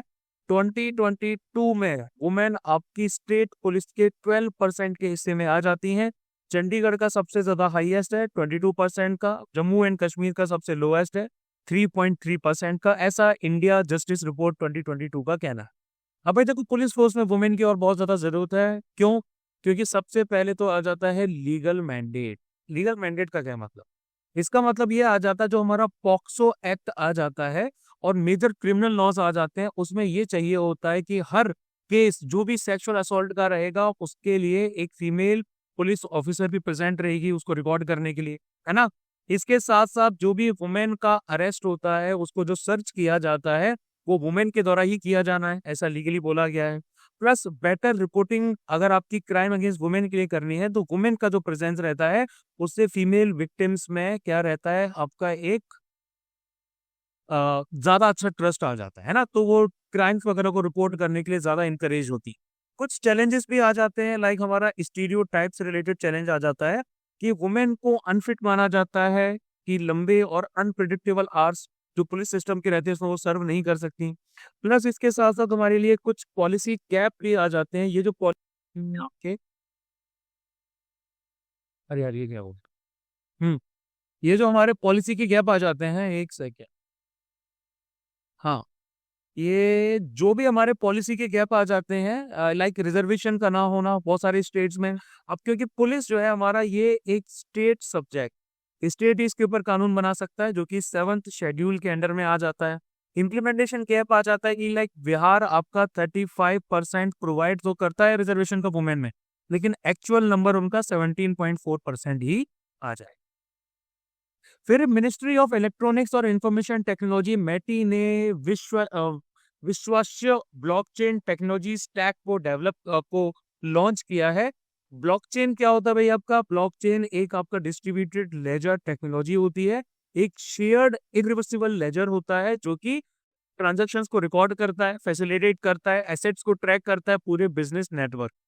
इसके साथ साथ हमारा आ जाता है गूगल टॉक। गूगल टॉक को के हिसाब से हम समझ लेते हैं कि भाई इसके जरिए जो अनडिस्ट्रीब्यूटेड सॉरी नेचर होता है ब्लॉकचेन टेक्नोलॉजी का, जब भी आप गूगल डॉक को क्रिएट करते हैं, शेयर करते हैं, तो ये जो डॉक्यूमेंट है इसको डिस्ट्रीब्यूट कर दिया जाता है। इसकी कॉपीज जो है वो नहीं भेजी जाती है ना, इसके ट्रांसफर नहीं किया जाता, पूरा का पूरा डॉक ही आपका जाता है। तो अगर हम विश्वस्त ब्लॉकचेन टेक्नोलॉजी स्टैक की बात करें, जिसको कहा जा रहा है BaaS, यानी कि ये एक थर्ड पार्टी अरे यार मैं भूल गया सॉरी, हाँ, third partly cloud based infrastructure है, मैनेजमेंट है कंपनीज के लिए जो ब्लॉकचेन एप्स को बिल्ड कर रही हैं, ऑपरेट कर रही हैं। इसको BaaS यानी ब्लॉकचेन एज अ सर्विस के तौर पे लॉन्च किया गया है, ठीक है। और ये एक ज्योग्राफिकली डिस्ट्रीब्यूटेड इंफ्रास्ट्रक्चर इसके अंदर में रहेगा, जिसे various permission blockchain based application serve कर सकते हैं, ठीक है। ये पूरा हमारा नेशनल ब्लॉकचेन फ्रेमवर्क का पूरा पार्ट आ जाता है, जो कि नेशनल स्ट्रेटेजी ऑफ ब्लॉकचेन के अंडर में आ जाती है। अब ये जो नेशनल स्ट्रेटेजी ऑफ ब्लॉकचेन आपका NBF जो फ्रेमवर्क आ जाता है, इसका सीधा सा मतलब है कि ब्लॉकचेन टेक्नोलॉजी को इफेक्टिवली यूटिलाइज करना है अलग अलग डोमेन्स में, हेल्थ में, एग्रीकल्चर में, एजुकेशन में, फाइनेंस वगैरह, ठीक है। तो ये हमारे कुछ इसके फीचर्स आ जाते हैं, you can go through them, बहुत बेसिक बेसिक से। फिर उसके बाद बात करेंगे सेंटर और त्रिपुरा जो है, इन्होंने एक एग्रीमेंट साइन किया है इंसर्जेंट ग्रुप्स को लेके, एक मेमोरेंडम ऑफ सेटलमेंट आपका साइन किया गया है between union government and Tripura state government plus national liberation front of Tripura NLFT plus all Tripura tiger force. ये 4 बॉडीज आ जाती हैं। NLFT और ATTF आपके इन्होंने बोला है कि भाई हम हिंसा को त्यागने के लिए तैयार हैं, अपने हथियारों को छोड़ने के लिए तैयार हैं, एम्यूनिशंस को छोड़ने के लिए तैयार हैं, और अपने आर्म्ड ऑर्गेनाइजेशंस को डिसबैंड कर दें, है ना। सेंटर ने इनके लिए 250 करोड़ का एक स्पेशल पैकेज जो है वो अप्रूव किया है इनके ओवरऑल डेवलपमेंट के लिए and of for the tribal population of Tripura. उसके बाद बात करते हैं India needs to be cautious against excessive finalisation से चीफ इकोनॉमिक एडवाइजर। इंडिया के चीफ इकोनॉमिक एडवाइजर ने कहा है कि भाई हमें जो है एक्सेसिव फाइनेंशियलाइजेशन जो रहता है उसके खिलाफ थोड़ा सतर्क रहना पड़ेगा। क्या होता है ये? तो ये एक ऐसा प्रोसेस होता है जहां पर हमारे फाइनेंशियल जो मार्केट्स हैं, ठीक है, फाइनेंशियल जो इंस्टीट्यूशंस हैं और फाइनेंशियल एलिट्स जो हैं, वो एक इन्फ्लुएंस ज्यादा ले लेते हैं, ज्यादा इन्फ्लुएंस उनका हो जाता है इकोनॉमिक पॉलिसी पे, इकोनॉमिक आउटकम्स पे। तो फाइनेंशियल इंटरमीडियरीज जो हैं, टेक्नोलॉजीज जो हैं, उनको ज्यादा फायदे हो सकते हैं, अनप्रेसिडेंटेड इन्फ्लुएंस वो हमारी डेली लाइफ के ऊपर कर सकते हैं। इसका मतलब सीधा सा इसको इस तरह से भी डिस्क्राइब किया गया है कि इन्वेस्टमेंट्स आपके ट्रेडिशनल एसेट्स से दूर जा रहे हैं। फिजिकल एसेट्स जैसे कि रियल एस्टेट आ जाता है, गोल्ड वगैरह आ जाता है, उससे इन्वेस्टमेंट दूर जा रहे हैं, है ना। और ये आपके दूसरे फाइनेंशियल एसेट्स यानी कि म्यूचुअल फंड्स की तरफ ज्यादा बढ़ रही है। जैसे कोई कंट्री है, इसको बेनिफिट फाइनेंशियल सर्विसेज से मिल रहा है, नेशनल इनकम में कंट्रीब्यूशन हो रहा है, फाइनेंशियल कैपिटल ग्रोथ हो रही है, इसकी वजह से फाइनेंशियलाइजेशन हो रहा है। अब ये ज्यादा होगा तो जो हमारे फाइनेंशियल मार्केट्स हैं, फाइनेंशियल इंस्टीट्यूशंस हैं, फाइनेंशियल एलिट्स हैं, उनका ज्यादा कब्जा हो जाएगा इकोनॉमिक पॉलिसी और इकोनॉमिक आउटकम्स। सिमिलरली अब हम बात करेंगे फ्राई नार्शने डेसिपियंस की। अब ये जो है इसको पहली बार रिकॉर्ड किया गया है असम के कामरूप डिस्ट्रिक्ट में। ठीक है। और इसके साथ साथ हमारी वहाँ की जो है कोकराझार भी आ जाता है, कोकराझार जो डिस्ट्रिक्ट है वो भी आ जाती है। इसको बर्ड डंग के तौर पे जाना जाता है, यानी कि देखने में आपको पता चल ही रहा होगा ये बर्ड डंग या फिर बर्ड ड्रॉपिंग क्रैब स्पाइडर है। थोड़ी थोड़ी ये आपकी कैकड़ी की तरह दिखती है और इसको ऊपर से स्ट्रक्चर ऐसे लगता है कि जैसे इसके ऊपर किसी पक्षी ने बीट कर दी। तो ये जो स्पाइडर्स होती है ना, ये आपकी फ्राई नर्शने जेनस को बिलोंग करती हैं और ये बर्ड ड्रॉपिंग को रिजेंबल करती है कि भाई अभी अभी किसी बर्ड ने इसके ऊपर ड्रॉप किया हो। और इनका जो स्मेल है वो भी फीसिस के जैसा या फिर यूरिन के जैसा रहता है। इसके द्वारा क्या रहता है कि बहुत सारे कीटकों को या प्रे वगैरह को अट्रैक्ट करती हैं, एम्बुश करती हैं और प्रीडेटर्स इनके आसपास नहीं आते हैं। जनरली इनको जो है वो मलेशिया में देखा जाता है और इंडोनेशिया के जावा और सुमात्रा में भी इनको देखा जाता।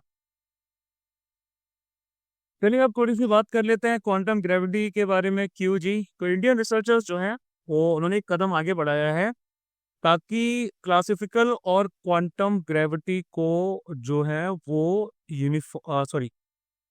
क्लासिकल और क्वांटम ग्रेविटी को वो यूनिफाई कर सके, है ना। उन्होंने एक अनसर्टेनिटी रिलेशन ढूंढ के निकाला है जो कि आपके ग्रेविटियन से निकलता है। ग्रेविटियन क्या होते हैं? ये एक हाइपोथेटिकल पार्टिकल होता है। हाइपोथेटिकल आपका ये एक सॉरी हाँ, हाइपोथेटिकल आपका एक पार्टिकल रहता है जो जिसके बारे में ये माना जाता है कि ये ग्रेविटेशनल इंटरेक्शन में मेडिएट करता है ना। अब अगर हम क्यू जी की बात करें, क्वांटम ग्रेविटी की बात करें, तो ये थ्योरेटिकल फिजिक्स की वो फील्ड आ जाती है जो कि ग्रेविटी को डिस्क्राइब करती है according to the principles of quantum mechanics, है ना। ये इन्वायरमेंट के साथ डील करती है जो कि ना कि ग्रेविटेशनल और ना ही क्वांटम इफेक्ट उन जहां पर आपके इग्नोर किए जा सकते हैं, जैसे कि भाई आपका ब्लैक होल्स हो गए, न्यूट्रॉन स्टार्स हो गए, ये सब। Next, pharmacopoeia commission for Indian medicine and homoeopathy की बात करेंगे, PCIMNH की, तो इनको दिया गया है ब्यूरो ऑफ इंडियन स्टैंडर्ड्स, इन्होंने अचीव कर लिया है। BIS plus integrated management system का जो सर्टिफिकेशन है वो इनको दिया है। ये जो हमारा ऑफिस है ये सबऑर्डिनेट ऑफिस आ जाता है मिनिस्ट्री ऑफ आयुष के अंडर में। ठीक है। इनको इस इंस्टीट्यूशन को बेसिकली आपका बनाया गया है ताकि आप स्टैंडर्ड्स को स्टैब्लिश कर सकें, मेंटेन कर सकें इंडियन मेडिसिन के लिए और उसके साथ साथ में उसमें जो हमारी है होम्योपैथी के लिए। ठीक है। अब इसके साथ साथ में क्या खबर आ जाती है कि भाई एक सेंट्रल ड्रग टेस्टिंग कम एपिलेट लेबोरेटरी के लिए काम करती है, IMNH के लिए, है ना। ये capacity building training drug regulatory authorities को देते हैं जो कि क्वालिटी कंट्रोल में जुड़े हुए रहते हैं IMNH के साथ, इंडियन मेडिसिन एंड होम्योपैथी से रिलेटेड। प्लस एक ऑथेंटिक रेफरेंस भी मेंटेन करते हैं रॉ मटेरियल रिपोजिटरी का इंडियन मेडिसिन एंड होम्योपैथी के लिए। ठीक है। इंडियन फार्मासोपिया कमीशन एक सेपरेट ऑटोनोमस इंस्टीट्यूशन है। भाई फार्मासोपिया कमीशन अलग है और इंडियन फार्मासोपिया कमीशन जो है ये आपका टोटली अलग ऑटोनोमस इंस्टीट्यूशन आ जाता है जो कि ministry of health and family welfare के अंडर में आता है, जो कि स्टैंडर्ड्स को सेट करता है हमारे देश के अंदर। फिर हम बात करेंगे भाई हाउस होल्ड सेविंग्स रेट की, तो RBI के डेप्यूटी गवर्नर ने ये कहा है कि भाई जो घरेलू बचत है, हाउस होल्ड सेविंग्स है, ये हमारी टॉप नेट लेंडर्स के तौर पे रोल करेंगी हमारी इकोनॉमी में कमिंग डिकेड्स में। यानी कि भाई ये लोगों को पैसा देंगे। कैसे? उन्होंने बोला कि हाउस होल्ड की जो सेविंग्स हैं ये 2011-2017 में 10.6% थी, जो कि 2017-2023 में आपकी कितनी बढ़ गई? ये आपकी बढ़ गई 11.5%। ठीक है। तो हाउस होल्ड सेविंग रेट्स क्या होती हैं? ये आपकी रहती हैं ratio of household savings to the GDP। Household savings को हम अलग अलग हिसाब से कैटेगराइज करते हैं। फाइनेंशियल सेविंग्स आ जाती हैं, इसमें भाई हमारी करेंसी है वो आ जाती है, जो भी आपने रुपए पैसे बचाए हैं, आपने जो भी डिपॉजिट्स किए हैं, लाइफ इंश्योरेंस के फंड्स आ जाते हैं। फाइनेंशियल सेविंग्स के अंदर जो डिक्लाइन आ रहा है, इससे बैंकिंग सेक्टर के लिए काफी बड़ा चैलेंज है कि भाई आपको अपनी लिक्विडिटी कैसे मेंटेन करनी है। जब लोग बैंक में पैसा जमा कराएंगे नहीं तो बैंक के पास लिक्विडिटी आएगी कहाँ से, है ना। और क्रेडिट रिस्क आपको कैसे मेंटेन करना है, यानी कि लोगों को उधार कैसे दे। दूसरा आ जाती है फिजिकल सेविंग्स, यानी कि इसमें फिजिकल एसेट्स आ जाते हैं जो कि हमारे गोल्ड के हैं, सिल्वर के हैं, कैश वगैरह के हैं। इंडिया में हाउस होल्ड तक का जो सेक्टर है ये सरप्लस सेविंग जनरेट करता है रिलेटिव टू इट्स इन्वेस्टमेंट, जिससे आपके बाकी सेक्टर्स को भी पैसा मिल जाता है। फिर हम बात करते हैं India graphene engineering and innovation centre IGEIC की। तो ministry of electronics and information technology यानी कि हमारी मैटी, इन्होंने IGEIC को लॉन्च किया है under the graphene aurora programme. GAP को 2023 में लॉन्च किया था। इसका एक क्वेश्चन भी हमारा सीडीएस में आ चुका है, ताकि डीप और इमर्जिंग ग्राफीन टेक्नोलॉजी को नर्चर किया जा सके, इकोसिस्टम इनोवेशन को नर्चर किया जा सके। और इसको इंप्लीमेंट किया गया था डिजिटल यूनिवर्सिटी केरल के द्वारा। IGIC की बात करें तो इसको नॉट फॉर प्रॉफिट के तौर पे इनकॉर्पोरेट किया गया है। सेक्शन 8 कंपनी है, त्रिवेंद्रम, केरल में। इनका सीधा सा काम होगा ग्राफीन टेक्नोलॉजी कमर्शियलाइजेशन से रिलेटेड एक हब ऑफ एक्सीलेंस के तौर पे काम करना। ठीक है। फिर हम बात करेंगे वली नाग्यम ओलागनाथन चिदम्बरम पिल्लई की, जिनका जीवन काल 1872 से लेकर 1936 तक रहा। इनको पॉपुलरली एक और नाम से जाना जाता है, कपालोत्तिया तमिलिया। ठीक है, तमिलर इस नाम से जाना जाता है, यानी कि the Tamilian who ran the ship. इसके साथ साथ इन्हें एक और नाम दिया गया है, दैट इज सिखी जुनथजा सेमल, यानी कि एक ऐसा स्कॉलरली एक्सपर्ट जो कि आपका ऑयल प्रेस यानी कि कोयलों में जुता हुआ। ठीक है, यानी कि ये आपके पहले इंडियन थे जिन्होंने एक स्वदेशी शिप जो है उसको ऑपरेट किया 1906 में, है ना। लोकमान्य तिलक के ये डिसिपल थे, शिष्य थे, उनके लेबर वेलफेयर से जुड़े हुए थे, ट्यूटिकोरिन कोरल मिल्क स्ट्राइक्स के साथ में एसोसिएटेड थे। इनके लिटरेरी वर्क्स भी बहुत सारे आ जाते हैं। फिर हम बात करेंगे सेंटर ने गैलेथिया बे को एक मेजर पोर्ट के तौर पे नोटिफाइड किया है। सेंट्रल गवर्नमेंट ने इसको नोटिफाइड किया है, जो पावर्स उनको दी गई है सेक्शन 5 के द्वारा इंडियन पोर्ट्स एक्ट 1908 के अंदर। ठीक है, यानी कि इसको एक integral container transshipment port ICTP के तौर पे डेवलप किया जाएगा। अब ये जो हमारा ट्रांसशिपमेंट पोर्ट होता है, ये क्या होता है? ये आपका बेसिकली ऐसा एक हब होता है, या फिर एक ऐसी लोकेशन होती है जहां पर कार्गो को ट्रांसफर किया जाता है from one vessel to another, ताकि फर्दर ट्रांसपोर्टेशन आपका इसको फाइनल डेस्टिनेशन पे की जा सके। यहाँ से कोई सामान आपका यहाँ पे पहुंचा, ये आपका ट्रांसशिपमेंट पोर्ट है, यहाँ से आपकी फाइनल डेस्टिनेशन पे सामान को पहुंचा जाएगा इनिशियल डेस्टिनेशन से। अब भाई ICTP का सिग्निफिकेंस क्या आ जाता है गलाथिया बे का अंडमान एंड निकोबार में? तो ICTP जो आपका गलाथिया बे पर रहेगा, ये हमारा एक्सिम ट्रेड करवाएगा। ठीक है, क्यों? क्योंकि ये इंटरनेशनल शिपिंग रूट पर लाई करता है ये पूरा का पूरा एरिया। तो भाई हमारा जो इंपोर्ट का और जो एक्सपोर्ट का ट्रेड है वो यहाँ से जाएगा। तकरीबन 75% इंडिया का जो ट्रांसशिप्ड कार्गो जो है वो इंडिया के बाहर वाले पोर्ट्स के द्वारा हैंडल किया जाता है। लाइक भाई हमारा कोलंबो हो गया, सिंगापुर हो गया, और इसके साथ साथ कियांग पोर्ट है वो भी आ जाता है। ठीक है, इस प्रोजेक्ट के द्वारा हमारी फॉरेन सेविंग बचेंगी, फॉरेन डायरेक्ट इन्वेस्टमेंट होगा, इकोनॉमिक एक्टिविटी होगी इंडियन पोर्ट्स के अलावा बाकी जगह पर। और स्ट्रेटेजिक बेसिस पे देखा जाए तो ये हमारे मेन चोक पॉइंट्स यानी कि स्ट्रेट ऑफ मलक्का के पास में आ जाता है। ईस्ट वेस्ट शिपिंग रूट जो आपका यूरोप, अफ्रीका और एशिया को कनेक्ट करता है, उसके आसपास भी ये आ जाता है। फिर पहली international legally binding treaty AI के ऊपर US, UK जैसी कंट्रीज ने साइन की है।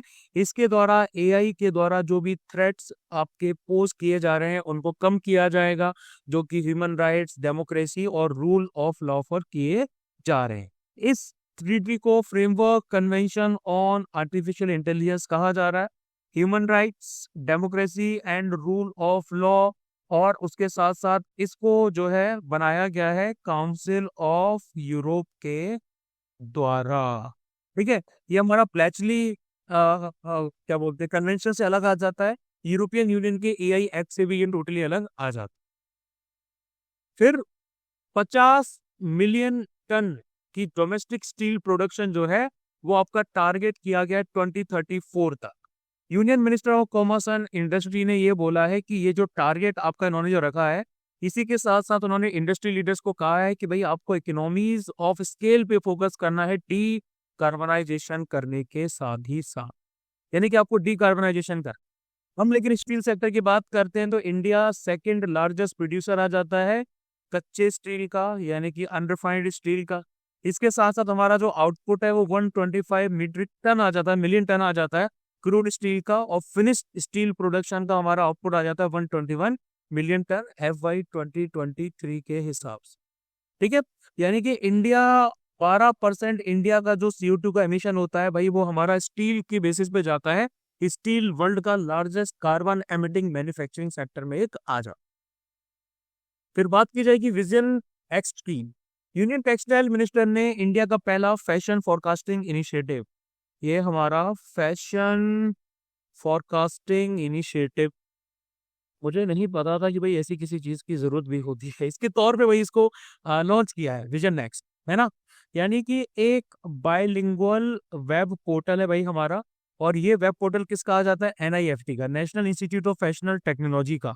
इसको NIFT दिल्ली में कंसीव किया गया, इस्टेब्लिश किया गया। NIFT दिल्ली आ जाता है, NIFT चेन्नई भी साथ में आ जाता है। इन दोनों इंस्टीट्यूट ने मिलकर जो है इसको कंसीव किया है। और सपोर्ट इसको मिला है टेक्सटाइल इंडस्ट्री से इन 2018। यानी कि आर्टिफिशियल इंटेलिजेंस को यूज किया जाएगा, इमोशनल इंटेलिजेंस को यूज किया जाएगा, ताकि आइडेंटिफाई किया जा सके, मैप किया जा सके, एनालाइज किया जा सके जियो स्पेसिफिक फैशन ट्रेंड्स को, जिससे इंडिया की प्लूरैलिटी और कल्चरल डाइवर्सिटी जो है वो रिफ्लेक्ट की जा सके। ठीक है, ग्लोबल फोरकास्टिंग एजेंसीज पे अपनी डिपेंडेंस कम करना है। आपके जो घरेलू वीवर्स आ जाते हैं, होम ग्रोन डिजाइनर्स हैं, उन पे ज्यादा फोकस करना है, उनको सपोर्ट करना है। Indian specific fashion trend book, जिसका नाम है परिधि, परिधि 24x25, इसको भी इस दौरान लॉन्च किया गया। फिर हम बात करेंगे एनएमई प्रॉपर्टी के ऊपर। एक एनएमई प्रॉपर्टी उत्तर प्रदेश में जो कि बिलोंग करती है पाकिस्तान के फॉर्मर प्रेसिडेंट परवेज मुशर्रफ के एंसेस्टर्स को। ठीक है, तो भाई ये जो है इसको सेल के लिए रखा जाएगा। एनिमी प्रॉपर्टी एक्ट 1968 एनिमी को इस तरीके से परिभाषित करता है कि एनिमी मतलब एक ऐसी कंट्री या फिर उसके सिटीजन्स जो एक्सटर्नल एग्रेशन इंडिया के खिलाफ कर चुके हो या कर रहे हो। पाकिस्तान और चाइना इसमें आ जाते हैं। तो एनिमी प्रॉपर्टी क्या होती है? ये एक आपकी ऐसी प्रॉपर्टी आती है जो कि एनिमी के द्वारा या एनिमी के बिहाफ पर मैनेज की जाती है। 2017 में इसका अमेंडमेंट हुआ और इस डेफिनेशन को और ज्यादा आपका बढ़ाया गया। इसमें लीगल एयर जो है उनको भी शामिल किया गया, जो आपके सक्सेसर होते हैं एनिमी के, चाहे वो इंडिया के सिटीजन हो चाहे नहीं हो, उनको भी शामिल किया गया, है ना। इसके साथ साथ एनिमी जिसने अपनी नेशनलिटी चेंज की है उसको भी इसमें शामिल किया गया। 1968 का जो एक्ट था वो custodian of enemy property of India को एम्पावर करता था, जो मिनिस्ट्री ऑफ होम अफेयर्स के अंडर में आते हैं, कि भाई इसका प्रिजर्वेशन, मैनेजमेंट, कंट्रोल और सेलिंग इस प्रॉपर्टी की भी जा सकती। फिर बात करते हैं ईस्टर्न इकोनॉमिक फोरम यानी कि EEF की। तो ये आपका कंडक्ट किया जा रहा है व्लादिवोस्टोक में, रशिया में। ये हर साल यहीं पर कंडक्ट किया जाता है। 2015 में इसको एस्टेब्लिश किया गया था ताकि रशिया के फार ईस्टर्न जो एरिया है, इस पूरे ईस्टर्न एरिया का इकोनॉमिक डेवलपमेंट किया जा सके और इंटरनेशनल कॉपरेशन आपका पूरा एशिया और पैसिफिक रीजन में फैलाया जा सके। ठीक है, फार ईस्ट का मतलब ईस्टर्न मोस्ट पोर्शन आ जाता है रशिया का। यहाँ पर दो बॉर्डर्स आ जाते हैं, दो ओशंस के। एक तो भाई हमारा आर्कटिक ओशन आ जाता है और दूसरा हमारा पैसिफिक ओशन है, वो आ जाता है। 5 कंट्रीज इसकी विसिनिटी में पड़ जाती हैं। एक तो भाई हमारा है चाइना, चाइना के बाद में भाई यहाँ पर भाई हमारा जापान आ जाता है, जापान के अलावा मंगोलिया अंदर आ जाता है, मंगोलिया के बाद में यूनाइटेड स्टेट्स जो है उसको भी काउंट कर लिया जाता है, और उसके बाद में नॉर्थ कोरिया जो है उसको भी शामिल किया गया। फिर हम बात करेंगे startup accelerators of MeitY for product innovation, जिसको कहा जाता है समृद्ध, है ना। तो सेकंड कोहॉर्ट जो है समृद्ध का यानी कि 2.0 उसको लॉन्च किया। इसमें 125 स्टार्टअप्स को सिलेक्ट किया जाएगा जिनको फंडिंग दी जाएगी, सपोर्ट किया जाएगा, मेंटरशिप दी जाएगी। तो ये जो भाई समृद्ध आ जाता है ना हमारा, ये मैटी का एक फ्लैगशिप प्रोग्राम आ जाता है जो कि national policy on software products 2019 के अंदर में आ जाता है। ठीक है, इसका सीधा सा काम है to support existing and upcoming accelerators, ताकि उनको सिलेक्ट किया जा सके, एक्सीलरेट किया जा सके पोटेंशियल IT बेस्ड स्टार्टअप्स को, ताकि वो पढ़ सके। ठीक है, इसके द्वारा 300 के करीब सॉफ्टवेयर प्रोडक्ट स्टार्टअप्स को 4 साल के लिए सपोर्ट किया जाएगा, फंडिंग दी जाएगी। इसको बेसिकली इम्प्लीमेंट किया जा रहा है मेटी स्टार्टअप हब यानी कि MSH के द्वारा, डिजिटल इंडिया कॉर्पोरेशन के द्वारा। फिर हम सैटर्न्स की रिंग के बारे में बात करेंगे। तो सैटर्न की जो रिंग्स है वो ब्रीफली डिसअपियर हो जाएंगी 2025 में, थोड़े टाइम के लिए डिसअपियर हो। इसका रीजन क्या रहा है? इसका जो रीजन आ जाता है ये टेम्परेरी डिसअपियरेंस का, इसका सैटर्न के टिल्ट के साथ लेना देना है, ठीक है। और एक आपका ऑप्टिकल इल्यूजन है, वो भी आ जाएगा, ये दोनों चीजें आ जाएंगी। ये रिंग्स आपकी तकरीबन 30 फीट थिक आ जाती हैं, इतनी तो भाई इनकी थिकनेस है।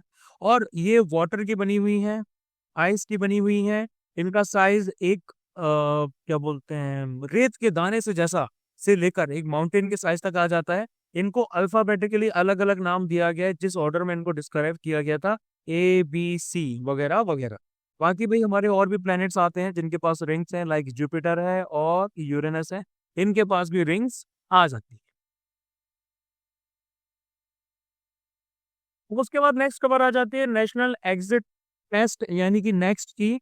तो नेक्स्ट जो कि आयुष के लिए किया जाएगा, ये 2021 2022 बैच से इफेक्टिव कर दिया गया है। बेसिकली इसको कंडक्ट क्यों किया जाता है? इसको कंडक्ट किया जाता है लाइसेंसेस देने के लिए, यानी कि आप मेडिसिनल प्रैक्टिशनर के तौर पे प्रैक्टिस कर सकते हो अपने रिस्पेक्टिव डिसिप्लिन में, जो कि इंडियन सिस्टम ऑफ मेडिसिन और होम्योपैथी के लिए आ जाता है, ठीक है। यानी कि इनरोलमेंट के लिए स्टेट रजिस्टर या फिर नेशनल रजिस्टर में एक रजिस्टर्ड मेडिकल प्रैक्टिशनर होना चाहिए, वो भी इंडियन सिस्टम ऑफ मेडिसिन का, यानी कि होम्योपैथी में या ट्रेडिशनल सिस्टम में आ जाता है ना।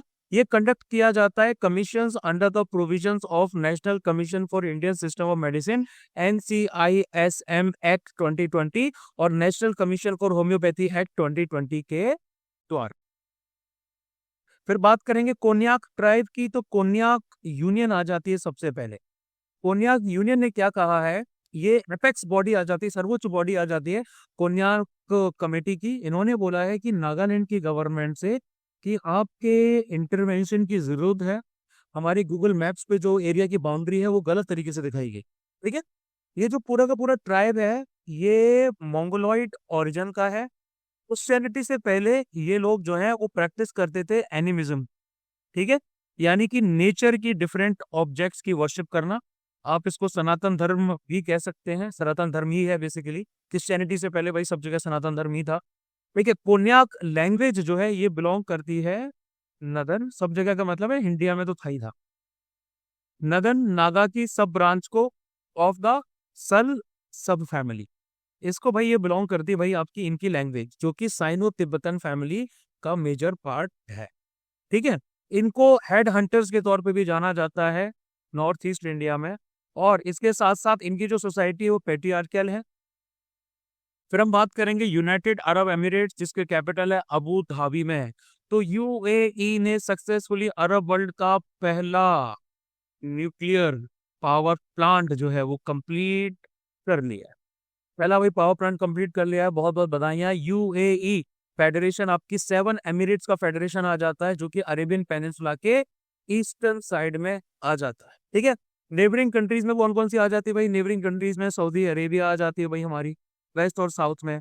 ओमान जो है वो आ जाती है इनके ईस्ट में और नॉर्थ ईस्ट में। और मैरीटाइम बॉर्डर में बात करें तो भाई यहाँ पर गल्फ ऑफ ओमान है वो आ जाता है, पर्शियन गल्फ है वो आ जाता है, ठीक है। तकरीबन पूरी की पूरी कंट्री जो है वो डेजर्ट है, नदियां यहाँ पर ना के बराबर पाई जाती हैं, ठीक है। स्ट्रेट ऑफ हॉर्मुज जो भाई आ जाता है यहाँ पे, एक छोटा सा नैरो चैनल है जो कि ओमानी मसंदम पेनिनसुला और ईरान के बीच में लाए करता है, ठीक है। इसके साथ साथ ये कनेक्ट करता है पर्शियन गल्फ को गल्फ ऑफ ओमान के साथ।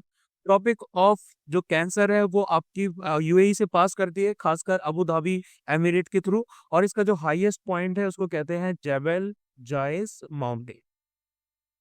फिर प्राइम मिनिस्टर जो मोदी जी हैं, उन्होंने जल संचय जन भागीदारी इनिशिएटिव को सूरत गुजरात में लॉन्च किया। ये इनिशिएटिव क्या कर रहा है? ये इनिशिएटिव बोल रहा है कि भाई पानी बचाइए, कंजर्व कीजिए वाटर, ठीक है। एक स्ट्रॉन्ग एम्फेसिस कम्युनिटी पार्टनरशिप और ओनरशिप पे दिया जा रहा है, जो कि पूरी सोसाइटी के द्वारा पूरी और प्लस पूरी गवर्नमेंट के द्वारा चलाया जाएगा। इसका सीधा सा काम यह है कि 24,800 रेन वाटर हार्वेस्टिंग स्ट्रक्चर्स बनाए जाएं कम्युनिटी पार्टिसिपेशन के द्वारा, जिसके द्वारा लॉन्ग टर्म वाटर सस्टेनेबिलिटी पूरे स्टेट में हो सके, है ना। अब ये हमारा किसके साथ साथ में रहेगा? ये हमारा जल शक्ति अभियान के साथ में इंटीग्रेटेड रहेगा। पहली बात तो ये है। कैच द रेन कैंपेन है उसके साथ भी रहेगा। अब भाई कम्युनिटी का वाटर कंजर्वेशन में क्या रोल आ जाता है, देखो मैं आपको बताता हूँ। बहुत तगड़ा रोल आ जाता है। जो आपके इनवैल्यूएबल लोकल नॉलेज आती है, इंसाइट्स आती है वाटर सोर्सेज के बारे में, कंजप्शन पैटर्न्स के बारे में, इन्वायरमेंटल डायनेमिक्स के बारे में। जैसे नागालैंड के आ जाते हैं जाबो, ये जो नागालैंड की जाबो वाटर कंजर्वेशन मेथड है ये इसमें आ जाता है। ट्रेडिशनल वाटर सोर्सेज का रिनोवेशन आ जाता है, यानी कि तमिलनाडु का जो कुडी मरा माथु आ जाता है। ठीक है, ये बहुत ओल्ड प्रैक्टिस है जिसमें आपके पॉन्ड्स या टैंक्स को बिल्ड किया जाता है, मेंटेन किया जाता है कम्युनिटी इन्वॉल्वमेंट के साथ। इसके साथ साथ में एरी भी आ जाता है इनका। ठीक है, प्लस आपकी डीसिल्टिंग करनी है, चैनल जो आपके चैनल्स वगैरह रहते हैं उनके अंदर से कचरा निकालना है, सिल्ट वगैरह निकालनी है, रिजुविनेट करना है, रिवाइटलाइज करना है, ये आ जाता है। इसमें एक आता है नीरू शुट्टू, ये आ जाता है आंध्र प्रदेश में। ठीक है, वाटर मैनेजमेंट स्ट्रेटजीज ऐसी होनी चाहिए जो कि इंक्लूसिव हो, जो कि पूरे डाइवर्स सोशियो इकोनॉमिक ग्रुप्स को कैटर कर सकें। इसमें हमारे आ जाते हैं जिंग, ये छोटे छोटे टैंक्स होते हैं जो लद्दाख में बनाए जाते हैं। ठीक है, जो कि मेल्टिंग ग्लेशियर वाटर को कलेक्ट करते हैं। और वाटर एफिशिएंट प्रैक्टिसेस को इनकरेज करना, जैसे कि जल जीवल हरियाली आ जाता है जो कि बिहार में आता है। फिर बात की जाएगी WHO ने, हु ने लॉन्च किया है पहला global framework for understanding the origins of new और री इमर्जिंग पैथोजेंस। ठीक है, इसको डेवलप किया गया है सैगो के द्वारा। सैगो क्या है? सैगो है भाई scientific advisory group for the origins of novel pathogens. Establish किया गया था WHO ने 2021 में, है ना। इंडिपेंडेंट एक्सपर्ट्स आ जाते हैं अराउंड द वर्ल्ड। तीन प्रिंसिपल्स यानी कि इनका जो फ्रेमवर्क है वो अलाइन करता है इंटरनेशनल हेल्थ रेगुलेशन के साथ में और वन हेल्थ अप्रोच के साथ में। ठीक है, IHR को WHO ने 2005 में अडॉप्ट किया था। Overarching legally binding framework है जो कि पब्लिक हेल्थ रिस्पॉन्स प्रोवाइड करता है इंटरनेशनल स्प्रेड ऑफ डिसीज के लिए। और वन हेल्थ की बात करें, एक इंटीग्रेटेड यूनिफाइंग अप्रोच है जिसके द्वारा सस्टेनेबली बैलेंस किया जाता है, ऑप्टिमाइज किया जाता है of the health of people, animals and ecosystems. फिर एवरेज हाउस होल्ड स्पेंडिंग जो खाने के ऊपर है वो आपकी 1947 से तकरीबन आधी हो गई है, ऐसा EAC-PM पेपर ने कहा है। ठीक है, economic advisory committee to the prime minister जो है, इन्होंने इस पूरी बॉडी ने एक पेपर लाया है। इस पेपर का टाइटल है changes in India food consumption and policy implication. एक कॉम्प्रिहेंसिव एनालिसिस है आपका हाउस होल्ड कंजप्शन सर्वे, एक्सपेंडिचर सर्वे का, HCES का, जो कि 2022 से लेके 2023 तक कंडक्ट किया गया और कंपेयर किया गया है इसको 2011 से लेके 2012। ठीक है, इसमें हमारे कुछ रीजनल वेरिएशंस आ जाते हैं कि हाउस होल्ड की जो स्पेंडिंग है आपकी वो पूरे इंडिया में बढ़ी है ना। स्टेट टू स्टेट और रीजन टू रीजन कुछ वेरिएशंस आ जाते हैं। जैसे कि वेस्ट बंगाल की बात करें तो 151% बढ़ोतरी देखी गई है, तमिलनाडु में 214% देखी गई है और उसके 2011-12 से लेके 2022-23 में। रूरल वर्सेस अर्बन की बात करेंगे तो कंजप्शन एक्सपेंडिचर ग्रोथ जो गांव के लिए है, रूरल हाउस होल्ड्स के लिए है, वो 164% ज्यादा थी as compare to urban households जो कि आपकी 146% रहे। ठीक है, खर्चा करने की प्रवृत्ति। उसके बाद nutrition, nutrients and diversity, sorry dietary diversity जो आ जाती है, यानी कि अब जो लोग हैं वो सीरियल बेस्ड कंजप्शन से एक आपकी ऐसी डाइट की तरफ बढ़ रहे हैं जिसमें आपके फ्रूट्स भी होंगे, मिल्क प्रोडक्ट्स होंगे, एग्स होगी, फिश होगी, मीट वगैरह होगा। प्रोसेस्ड फूड की बात भी इसमें की गई है कि हाउस होल्ड की जो स्पेंडिंग है पैकेज्ड प्रोसेस्ड फूड्स पे वो आपकी बढ़ रही है सारे इनकम ग्रुप्स में। और ये सबसे ज्यादा आपका टॉप 20% हाउस होल्ड में देखा जा रहा है, खासकर अर्बन एरियाज में रेडी टू ईट वाला फॉर्मूला या पैकेज फूड्स का जो फॉर्मूला है वो ज्यादा बढ़। फिर मिनिस्ट्री ऑफ हेल्थ और फैमिली वेलफेयर ने नई ट्रीटमेंट रेजिमेंट जो कि मल्टी ड्रग रेजिस्टेंट ट्यूबरकुलोसिस के लिए लागू किया जाएगा उसको अप्रूव कर दिया है ना। ये जो हमारा नया, जिसको हम भोपाल में कह सकते हैं BPAL रेजिमेंट है, इसमें 4 ड्रग्स आ जाती है। कौन कौन सी ड्रग्स आ जाती हैं? एक तो आ जाती है आपकी बेडाक्विलिन, प्लस दूसरी आ जाती है प्रेटोमेनिट, तीसरी आ जाती है लिंजोलाइट और उसका चौथी आ जाती है मॉक्सीफ्लोक्सेसिन। ठीक है, ये ज्यादा सेफर है, इफेक्टिव है, क्विकर ट्रीटमेंट ऑप्शन प्रोवाइड करती है प्रीवियस प्रोसीजर्स के कंपैरिजन में। इससे पहले जो हमारी प्रेटोमेनिड है इसको अप्रूव कर दिया गया था, लाइसेंस दे दिया गया था इंडिया में यूज के लिए CDSCO द्वारा, सेंट्रल ड्रग अथॉरिटी के द्वारा। है ना। इससे जो हमारा ट्रीटमेंट टाइम है वो 6 महीने आ जाता है। पहले ये 20 महीने का ट्रीटमेंट चलता था इसका। ठीक है, अब ये जो पपाम रेजिमेन है ये आपका नेशनल टीबी एलिमिनेशन प्रोग्राम के द्वारा इंट्रोड्यूस किया है। नेशनल टीबी एलिमिनेशन प्रोग्राम के द्वारा इंट्रोड्यूस किया गया था, और इससे कंट्री की प्रोग्रेस को बूस्ट किया जाना था कि भाई हम अपने अपने नेशनल गोल को अचीव करने हैं, जिसमें ये था कि भाई 2025 तक इंडिया से टीबी को खत्म करना है। ठीक है, कुछ टाइप्स ऑफ ड्रग्स आ जाती हैं रेजिस्टेंट टीबी वाली, भाई मल्टी ड्रग रेजिस्टेंस टीबी है, एक्सटेंसिवली ड्रग रेजिस्टेंट ट्यूबरकुलोसिस है, टोटली ड्रग रेजिस्टेंस ट्यूबरकुलोसिस है। ठीक है, इसके साथ साथ टीबी की बात करें तो टीबी एक इन्फेक्शियस डिसीज होती है जो हमारे लंग्स को अफेक्ट करती है, और बेसिफिलस माइकोबैक्टीरियम ट्यूबरकुलोसिस बैक्टीरिया के द्वारा हो जाती है। ठीक है, इसके बाद इसके लिए आती है बीसीजी की वैक्सीन, बेसिसिल कैलमेट ग्वेरिन की वैक्सीन आती है जो इम्यूनिटी देती है टीबी के अगेंस्ट में।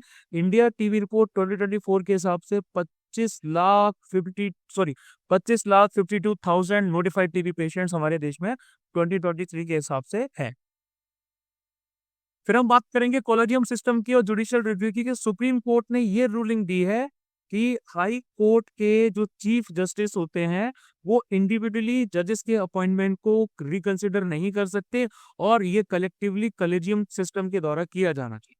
प्लस सुप्रीम कोर्ट ने ये भी बोला कि ये जो कंटेंट ऑफ कंसल्टेशन नाम का वर्ड आ जाता है, कंटेंट ऑफ कंसल्टेशन, ये जुडिशियल रिव्यू से बाहर की चीज है ना, और इफेक्टिव कंसल्टेशन जो है वो उसी के दायरे में आ जाता है। देखो, कॉलेजियम सिस्टम की बात करें तो एक ऐसा सिस्टम है जिसके द्वारा सुप्रीम कोर्ट और हाई कोर्ट के जजेस का नॉमिनेशन करके भेजा जाता है, ये बॉडी ही करके भेजती है। जजेस को अपॉइंट किया जाता है प्रेसिडेंट के द्वारा under article 124 and 217, supreme court के लिए और हाई कोर्ट के लिए। सुप्रीम कोर्ट में अपॉइंटमेंट के लिए कॉलेजियम में सीजीआई होना चाहिए, 4 सीनियर मोस्ट जजेस हैं वो होना चाहिए।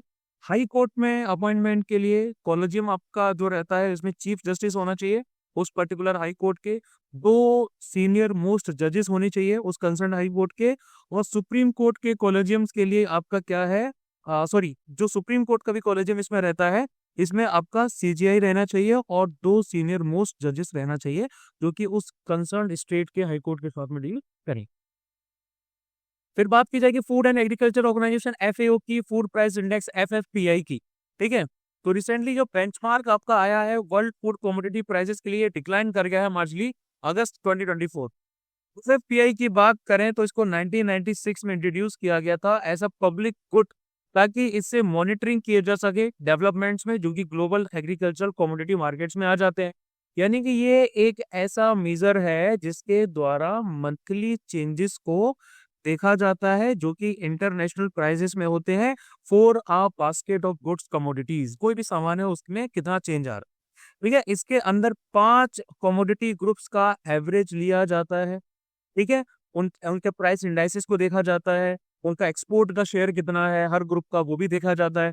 5 कमोडिटीज आपकी आ जाती हैं, मीट, डेयरी प्रोडक्ट्स, सीरियल्स आ जाते हैं, वेजिटेबल्स आ जाती हैं, ऑयल आ जाता है और शुगर आ जाता है। फिर हेपेटाइटिस ए वैक्सीन की बात करेंगे तो इंडियन इम्यूनोलॉजिकल्स लिमिटेड ने, आईआईएल ने पीडियाट्रिक वैक्सीन को लॉन्च किया है, पीडियाट्रिक यानी कि बच्चों के लिए, है ना। Paediatric dose of India's first indigenous, हमारी पहली इंडिजीनियस हेपेटाइटिस ए की वैक्सीन है, इसको नाम दिया गया है हैविशो। ठीक है, हेपेटाइटिस की बात करें तो ये होता है लीवर के अंदर जलन या फिर लीवर का इन्फ्लेमेशन, अलग अलग इन्फेक्शियस वायरसेस की वजह से होता है, नॉन इन्फेक्शियस एजेंट्स की वजह से भी होता है। इसके 5 स्ट्रेन्स आ जाते हैं, जैसे कि आपका hepatitis A, B, C, D and E, C B D, हाँ 5 आ गए। ओके, बी और सी ये जो रहते हैं ये मोस्ट कॉमन कॉज, ये मोस्ट कॉमन कॉज आ जाते हैं लीवर साइरोसिस के, यानी कि लीवर आपका फेल हो जाता है, लीवर कैंसर के और वायरल हेपेटाइटिस रिलेटेड डेथ के। सी के लिए कोई भी वैक्सीन अवेलेबल नहीं है। National viral hepatitis control programme 2019 जो है ये हेपेटाइटिस सी को दुनिया से नहीं, इंडिया से 2030 तक हटाना चाहते हैं, एलिमिनेट करना चाहते हैं, एक सिग्निफिकेंट रिडक्शन अचीव करना चाहते हैं इन्फेक्टेड पॉपुलेशन में, हेपेटाइटिस बी और सी वालों में, और ए और ई से जो रिस्क होते हैं उनको भी कम करना चाहते हैं। इसके अंडर हमारा मिशन इंद्रधनुष भी आ जाता है, जो कि क्या करता है, वैक्सीनेशन प्रोवाइड करता है हेपेटाइटिस बी के अगेंस्ट में, और बाकी के कुछ और 7 इन्फेक्शन आ जाते हैं उनके लिए भी।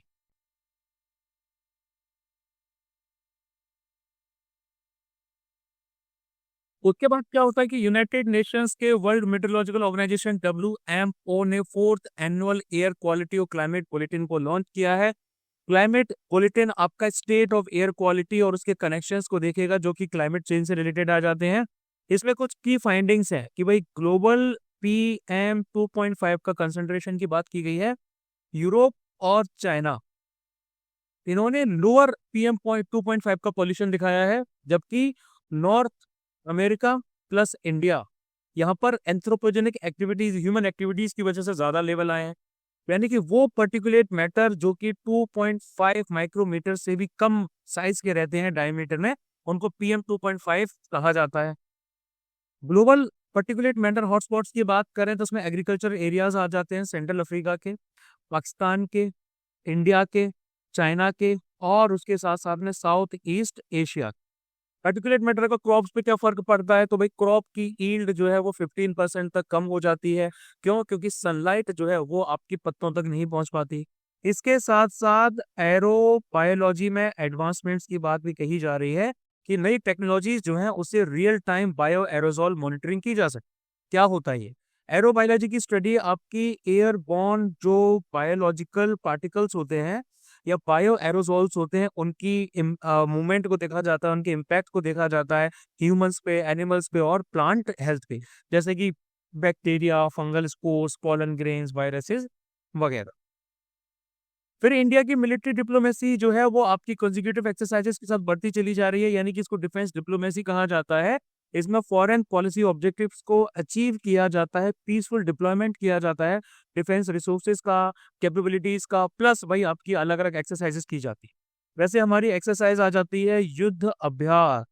ये जो एक्सरसाइज है ये यूएस के साथ में की जाती है, इस साल सितंबर में ही हुई। उसके बाद में हमारी आ जाती है तरंग शक्ति, मल्टीलेटरल एयर एक्सरसाइज है, जिसमें तरंग शक्ति इसको कहा जाता है, जिसमें आपकी Australia, Greece, Sri Lanka, UAE, Japan, Singapore, US वगैरह ने पार्टिसिपेट किया। फिर हमारी मालाबार एक्सरसाइज आ जाती है, joint exercise India, US, Japan और ऑस्ट्रेलिया की। और फिर उसके बाद हमारी मिशन एक्सरसाइज इंद्र आ जाती है, जो कि रशिया के साथ में कंडक्ट की जाती है। फिर हम बात करेंगे इंडिया के पहले टील कार्बन स्टडी की, जो कि केवलादेव नेशनल पार्क KNP में किया गया। तो ये जो केवलादेव नेशनल पार्क है, यानी कि जो भरतपुर राजस्थान में आ जाता है, इसको नेशनल पार्क डिजिग्नेट किया गया था 1982 में, और UNESCO world heritage site designate किया गया था 1985। 370 के आसपास स्पीसीज आ जाती है बर्ड्स की, एनिमल्स की, लाइक पाइथन, साइबेरियन क्रेन्स वगैरह।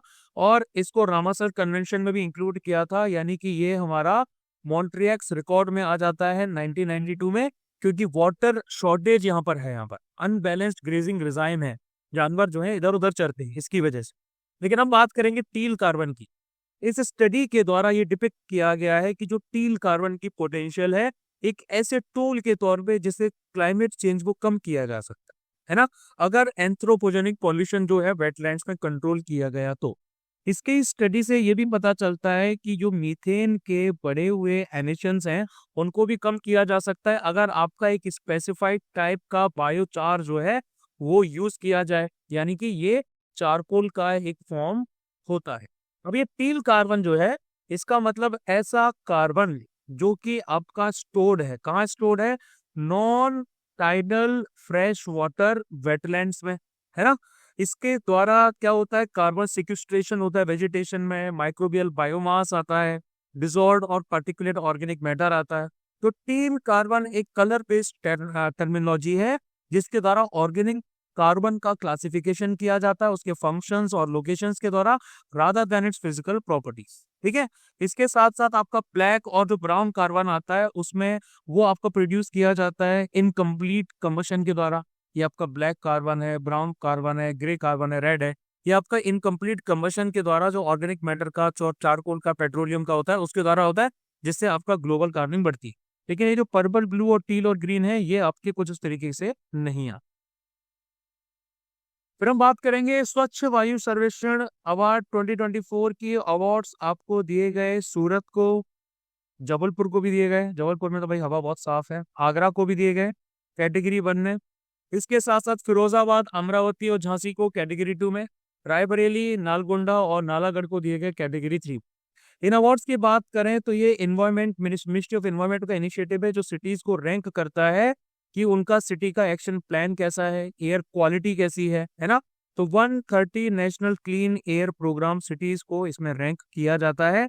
इसमें आपका सॉलिड वेस्ट मैनेजमेंट कैसा है सिटी का, रोड का डस्ट का कंट्रोल कैसा है, इंडस्ट्रियल एमिशंस कैसे हैं, ये सब देखा जाता है। 3 कैटेगरीज दी जाती हैं। Annually international day of clean air भी इसको दिया जाता है फॉर ब्लू स्काईज, जो कि सितंबर 7 को मनाया जाता है। टॉप 3 सिटीज को दिया जाता है पॉपुलेशन ऑर्डर के बेसिस पे। कैटेगरी 1 में आपकी 10 लाख से प्लस वाली सिटीज आ जाती है, ठीक है। कैटेगरी 3-2 जो है इसमें आपकी 3 से लेके 10 लाख वाली, और कैटेगरी 3 जो है इसमें 3 लाख से कम वाली सिटीज आ जाती है। फिर अब बात करेंगे बेबी कोलंबो की। बेबी कोलंबो ने अपना लेटेस्ट मरकरी के आसपास का जो फ्लाई बाय है वो अचीव कर लिया है ना। और ये 2026 में अपना ऑर्बिट जो है वो स्टार्ट करेगी। 2018 में इसको लॉन्च किया गया था, एक जॉइंट यूरोपियन और उसके साथ साथ में जापानीज मिशन है, ठीक है। यूरोपियन और जापानीज मिशन जॉइंट आ जाता है। 2 स्पेस क्राफ्ट हैं जो कि एक साथ जा रहे हैं मरकरी की तरफ, उसका ऑर्बिट करेंगे, उस प्लैनेट को भाई स्टडी करेंगे। यूरोपियन स्पेस एजेंसी जो है उसका मरकरी प्लैनेटरी ऑर्बिटर वो स्टडी करेगा प्लैनेट के सरफेस और इंटीरियर को। और जापानीज एरोस्पेस एक्सप्लोरेशन एजेंसी जो है जाक्सा जो आ जाती है आपकी, ठीक है, ये मरकरी के मैग्नेटोस्फीयर ऑर्बिटर यानी कि इसका जो MIO है वो आपकी प्लैनेट की मैग्नेटिक फील्ड को देखेगा। इसके साथ साथ सिर्फ 2 ही स्पेस क्राफ्ट जो है वो मरकरी तक गए हैं। अब तो नासा का मरीनर आ जाता है, मरीनर 10 और फिर बात की जाएगी सहेरिया ट्राइब की।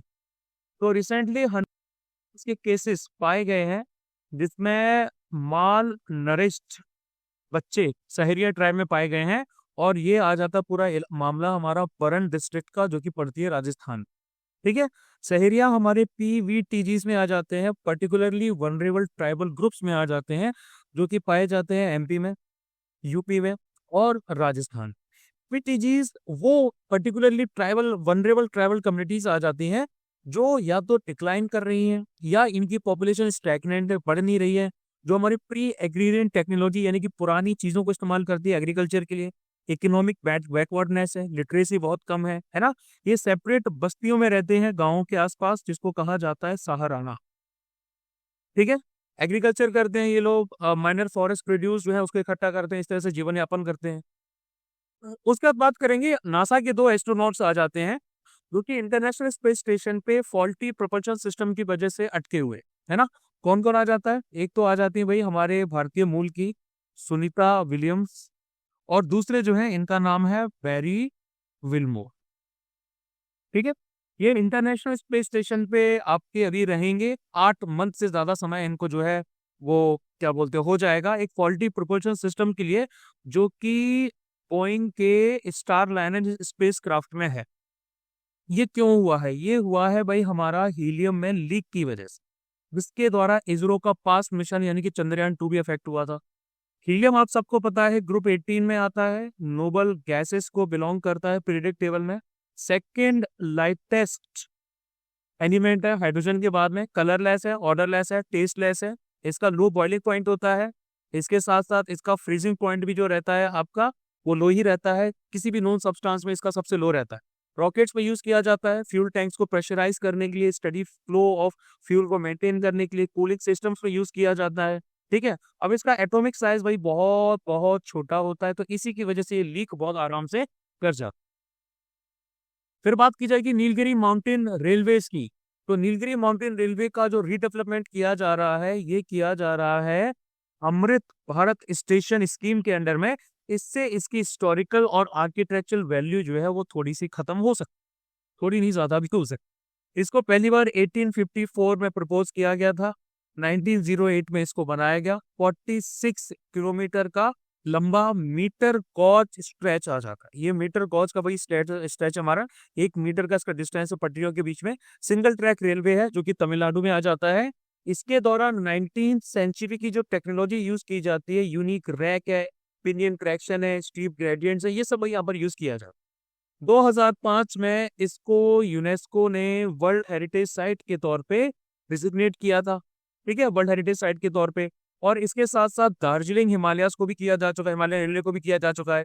से ये greater heritage site of mountain railways in India में शामिल है। इसके साथ साथ इंडिया में दार्जिलिंग हिमालयन रेलवेज भी आ जाती है। कालका शिमला जो है वो भी भाई हमारी इसी के अंडर आ जाती है। फिर हम बात करेंगे शरत चंद्र बोस की। 1889 से लेकर 1950 तक ये सुभाष चंद्र बोस जी के बड़े भाई थे, एमिनेंट फ्रीडम फाइटर थे। इसके साथ साथ इनकी बर्थ एनिवर्सरी सितंबर 06 को मनाई गई। इनका जन्म कटक उड़ीसा में हुआ। बंगाल लेजिस्लेटिव काउंसिल के मेंबर थे, इंडियन नेशनल कांग्रेस के भी मेंबर थे। इनको एल्डरमैन के तौर पे बहुत बार कैलकाटा कॉर्पोरेशन में इलेक्ट किया गया। अपने प्रोफेशनल प्रैक्टिस को छोड़ा, सिविल डिसोबीडियंस मूवमेंट को ज्वाइन किया इन्होंने 1930 में। 1932 में इनको अरेस्ट किया गया 3 साल के लिए, सिविल डिसोबीडियंस मूवमेंट में इनके इन्वॉल्वमेंट के लिए। बहुत सारी पार्टीज के साथ में इन्वॉल्व भी हुए, जैसे कि भाई हमारी फॉरवर्ड ब्लॉक आ जाती है, जिसकी स्थापना सुभाष चंद्र बोस ने की थी, है ना। और उसके साथ साथ उन्होंने पार्टीशन के बंगाल के पार्टीशन को अपोज किया। प्लस पंजाब का जो पार्टीशन था उसको भी उन्होंने अपोज किया, जो रिलीजियस लाइंस पे होने वाला था। कांग्रेस वर्किंग कमेटी इन 1947। न्यूज पेपर्स भी उन्होंने निकाले, like the socialist Republican, Mahajati और द नेशन। सबसे लास्ट में मैं आपको यही बताना चाहूंगा कि देखो भाई, डिफेंस उस्ताद के जो बैचेस हैं वो आ रहे हैं, है ना। डिफेंस उस्ताद का जो सीडीएस का बैच है ये आपको एफ कैट में भी हेल्प करने वाला है। एफ कैट 1 2025 में भी डिफेंस उस्ताद का जो सीडीएस का बैच है ये आपको टोटली उसमें हेल्प कर देगा भाई, सीधी सी बात है ना। इसके साथ साथ हमारा जो सीएपीएफ का बैच है, 7 महीने का बैच है, ये भी बहुत बहुत ज्यादा फ्रूटफुल होने वाला है उन सब लोगों के लिए जो कि भाई सीपीएफ की 7 महीने के लिए प्रैक्टिस करना चाहते हैं। इन दी एंड यही तुमको डिसिप्लिन चाहिए, कमिटमेंट चाहिए, सेंस ऑफ पर्पस चाहिए तो डिफेंस स्टाफ पे आओ। यहाँ पर कोई एंटरटेनमेंट नहीं होता है, कोई गॉसिपबाजी नहीं होती, सिर्फ और सिर्फ पढ़ाई कराई जाती है और आपकी भावना का बिल्कुल ध्यान नहीं रखा जाता। कि फीलिंग्स की पैम्पर करने के लिए यहाँ पर नहीं लाया गया है। तो भाई जो बात आपको अच्छी लगे वो की जाए, जो बात यहाँ सही होगी वो बात आपके सामने की जाएगी, ताकि वो आपके लिए काफी ज्यादा सही रहे। ठीक है, बस इतना ही कहना था। जय हिंद टू यू।